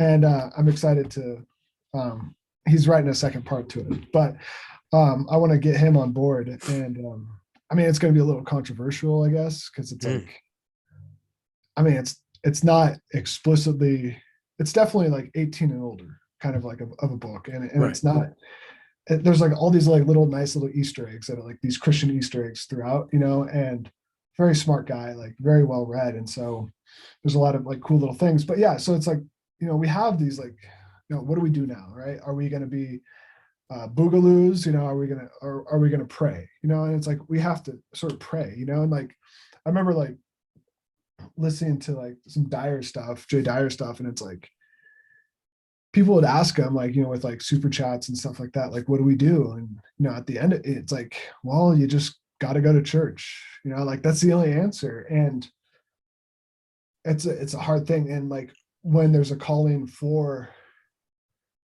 action, it will be apparent, I wrote a paper. I wish I kind of expanded it. I wrote a paper in our ethics class at seminary, and I wrote it on like the abdication of the czar. And I mean, I'm sure you've probably researched like stuff into like the murder of the family of the czar and all that stuff. And yes, and it's like, why did he give up the throne? And I mean, he did it out of like Christian compassion ultimately. And he didn't want, as much as there's like slander now, like he didn't want the blood of his own people on his hands, like in his mind and everything that he was receiving, everybody wanted him out. And he said, okay, that was just the provisional government, and like, now so that's like kind of we can learn lessons today with that, it's like the provisional government, as much as progressive and pretty hardcore socialists as they were the moderates, and so with that, it's like when we have moderates approaching us, and sort of that, there's that idea of like, one link in the chain at a time. It's like, we got to definitely look out for things. But yeah, with the czar, it's like, sure, the Bolsheviks were like there, he exiled Lenin. That was like a gracious thing, that he was being gracious, with his exile of Lenin. And then, yeah, all of a sudden, the provisional government wants him out. He made concessions and all this stuff. And like, sure, he was human, and like, yeah, he's not the perfect czar or whatever. But he was in this tradition of like the passion bearers. He's technically, him and his family are technically not martyrs, they're passion bearers. And they accepted their fate, they accepted the cross that they were to bear. And yeah, and so like then the Bolshevik Revolution happens, right? It's like this sort of like almost like a removal of grace for like the provisional government. And it's just like, all right, now like all hell breaks loose, because some people kind of talk about the Tsar as like, was like the man of righteousness holding the Antichrist back. There's like a verse in the New Testament about that. And like there's parallels with that, because you could definitely say communism is the red dragon almost, Oh, yeah. whatever. But yeah, at the end of the day, like he gives up the throne, right? He gives up this world. And that was the Christian thing to do, and I wish I expanded it, because I really was thinking about like Franco, and like the Civil War. And it's like, granted, like there's that weird thing. It's like, we have to love our enemies, right? And like bloodshed is still bloodshed. And like you look at the person behind the ideology, you can't attack them, like I think like in our daily lives now, it's like I can't look at a progressive, or a friend of mine that's a progressive, and like yell at them for what Biden's doing, or what his puppeteers are doing, like right. Yeah. I can't yell at, because even though they voted for Biden, it's like, that's not them. Like they're not sort of responsible for that to a certain degree. And you have to be Christ-like with that. Even with like Ukraine and Russia, man, like even right-wing Twitter is like being divided on it. Yeah. And I love the fact that like, right-wing Orthodox Twitter, whatever, it's like, for the most part, I feel like, everyone's like putting their flags up, Ukrainian flag or Russian flags, and I mean, I don't know, for myself, I'm not like deleting people with, who have an opposite side with me, who are siding with Ukraine, or whatever, pro NATO, etc. Like, but I think like we have to maintain unity in that, and even if we disagree, right? And like so much of the church is like very pro Ukraine right now, it's like, well, yeah, they're looking at mainstream news, they're boomers, like what are you gonna do? Like don't make a fuss, it's so tough, but not, because so many of these old, the older generation, like they still believe the news is real in a lot of ways, and they've been built up they still think that, they still think that American patriotism and America is the country that they grew up in, which was really just like which wasn't even really real at the time. They grew up in an America that was given to them by their parents. So the stories and the values that their parents had were basically the world that they built in their minds, So it wasn't even that good at the time, right? It wasn't even that real at the time. And I think our generation, with the internet and with the cynicism and with living in the situation that we are, especially with the state of the culture, things are just more real to us, because we never really had, I certainly had a very decent time. Like I got to live through probably the best time before all of this stuff started falling apart. Like I lived from like, from like 90, I think my friend says 96 to like 2005 was like the golden era of like, if you were a millennial in that time, or, Gen X or whatever, that was like the best time, because things hadn't started to be so divisive yet. Like things, there's always going to be issues, but like the culture war hadn't ramped up. They hadn't decided to turn it on. And that was, I think, 08, and everything after 08, and then 2012, they just dialed it up, and it's just been an escalating insanity ever since. And we've seen the rise in the tensions between people, the destruction of like the ability to even have productive relationships. Women and men are at war with one another. They each, women want to be the man that they want, and men are acting like the women that they want most of the time, everything in the media is just overt propaganda, egging on this insanity. We have the inflation. People aren't going to college. People aren't building careers. Nobody can afford houses. I mean, the list goes on. Right. And you know, I'm pretty fortunate. I've been able to do pretty well from, you know, I mean, I'm not well off or anything, but I've done a decent job, you know, and I've made it happen. But I know so many people who really haven't, you know. Right. And I think that our generation and younger people, they just, the reality that things are not that great is Mhm. killing that patriotism, that idea that like we should be hoorah for NATO, for America is the stars and bars and all that. Like, Yeah. I love patriotism. Like I love the ideal of patriotism.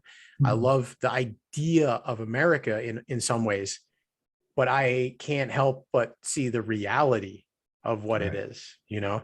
And I like you're saying, some of the boomers and the older generation, they don't see Mhm. how bad things are because they're not really living in it. They're either, you know, in their house that's nice and valuable now, and you know, they've been married or divorced or what have you, or they've lived through it. You know, they're in their older years.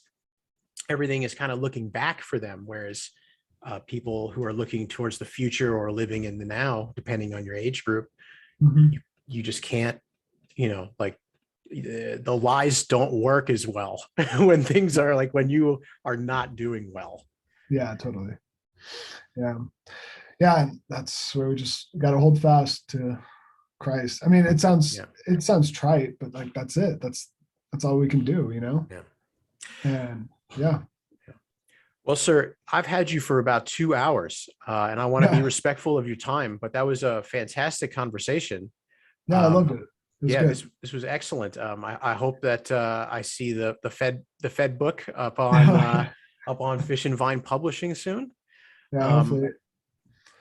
Yeah. We'll I see what like, happens. yeah, absolutely. Yeah. Maybe I can read that one and talk to your friend. That would be awesome. Yeah. Yeah. I guess like, you know, you're in the show notes, whatever little, what's next for Fish and Vine. Yes. What is next? Please let everybody know What is what's next? yeah. Like a lot of things are like up in the air. Like, I don't know if you saw like my Kickstarter update because, I you probably know, got a ping, but I'd have to go check. okay, whatever. Yeah, it's I mean, it's one of those things where it's like now in starting a business, it's like that valley of like not despair, but like valley of hard work.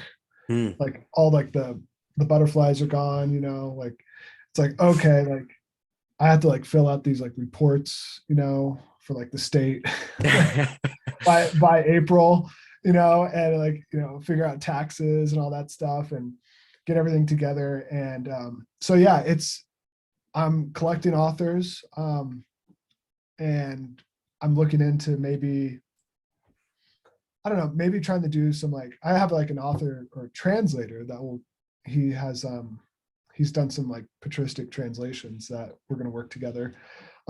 That's going to be in the far future. My buddy with the book, I'm excited for him and his other friend. They bought themselves a like an old printing press, and they want to make like artisan sort of acathists, for the most Really? part. Yeah, and like, you know, you get these acathists that are like, they're fine, they're nice, they're practical, right?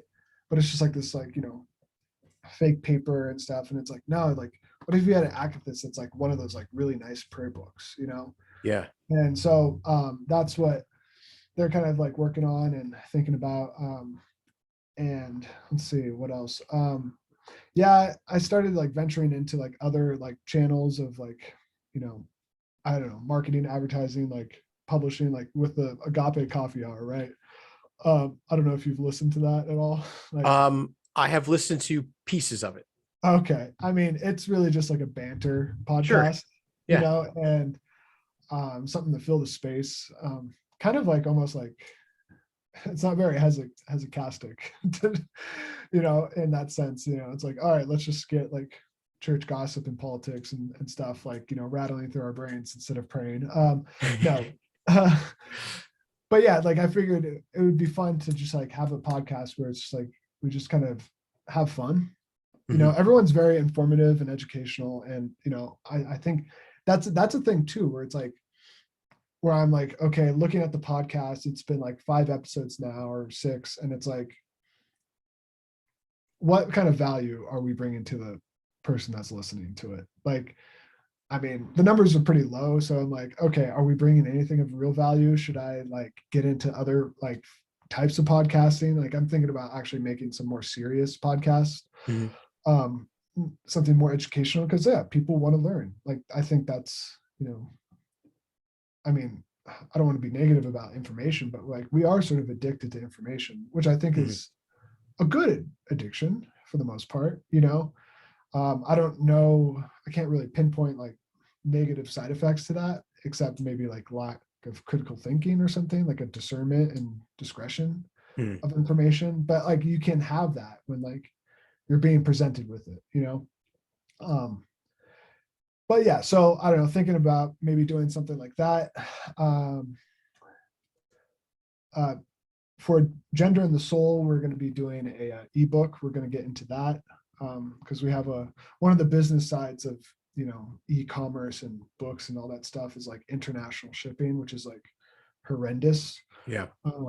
And it's, yeah, I don't know. It's all this like stuff that I'm like, I had no idea I had to do this stuff, and I don't know, like, I'll be honest, like my estimate plugin for my website, it's like, it's the USPS like plugin. It's giving like double the price of like if I walked into like the post office and said, hey, I want this to go to Canada. It's like when I walk into the post office, it's like $14, right? On the estimator, it's like $25. And it's like, what? Like, what's going on here? And I don't know what it is. The people at the counter can't tell me, but if anyone listening knows what's up, I mean, I think it might be like a commerce thing, where it's not just like a person to person, like shipment, like a hidden commerce charge for the app or Yeah, something. it's probably something like that, because I remember there was like a similar situation with like the St. Tikhon's Monastery Press. I tried to get a friend to buy a prayer book, and it was like overpriced for the on the shipment, and so I did it myself, and it was cheaper. So I don't know if it's like something with that, who knows. But yeah, so the future, it's I don't know, it's pretty ambiguous with Fish and Vine. We are getting more people. Well, I was going to share it, but I'll keep that a secret. Yeah, we're expanding. We have another St. Tikhon's grad that will be publishing his thesis this year with us. He's about to graduate.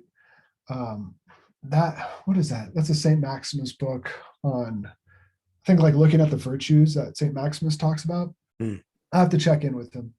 Anyways, yeah. So, I mean, we've had like an author, like he's on like leave almost, and so that's just part of the business, and getting like a lot of like feedback and advice from like, people that have been in like the publishing industry, and it's a nice reality check. They're like, you're not going to make any money from this, like you have to, the real like successful publishing company is the one that has staying power. Like you got to hold on for the long haul, man. Yeah.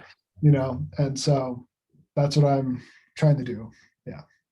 So, but it's all good. It's fun. Keeping busy, especially with the Gender and the Soul books.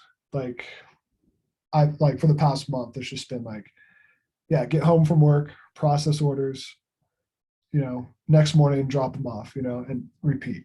Yeah. And so, yeah, it's good. It's good. So, yeah. Excellent. Thanks for having me. Yeah, I'd love to talk and stuff, and let me know if you want to do this again, etc. Whatever. Absolutely. I'd love to have you on again. Yeah. Is there anything, any like words of wisdom you might want to leave with anybody who's listened all the way to the end of this? Anything from you directly to my listeners? How are things going? What can they do? What can we all do? I don't know. I want to say like get off social media for Lent, like not a bad idea. That's probably it. I'm thinking about trying to do like social media fast. Mm. We'll see how much that holds out because I have to do it for business, right? Mhm. Yeah, For the it's most tough. part.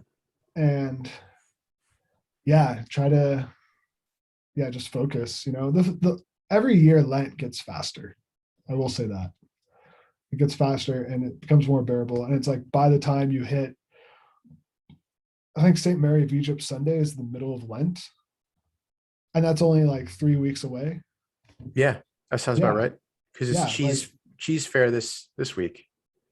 Yeah, cheese fair. Then we have Orthodoxy, then Palamas, and then St. Mary. Yeah. So by the time you hit St. Mary, like you're halfway done. Yeah. Yeah, and it's a good way to think about it. And so, anyways, hopefully that helps. Yeah. Well, thank you so much, Mr. Alford. I really appreciate it. And glory to you. God for all things. Amen. Glory to God for all things.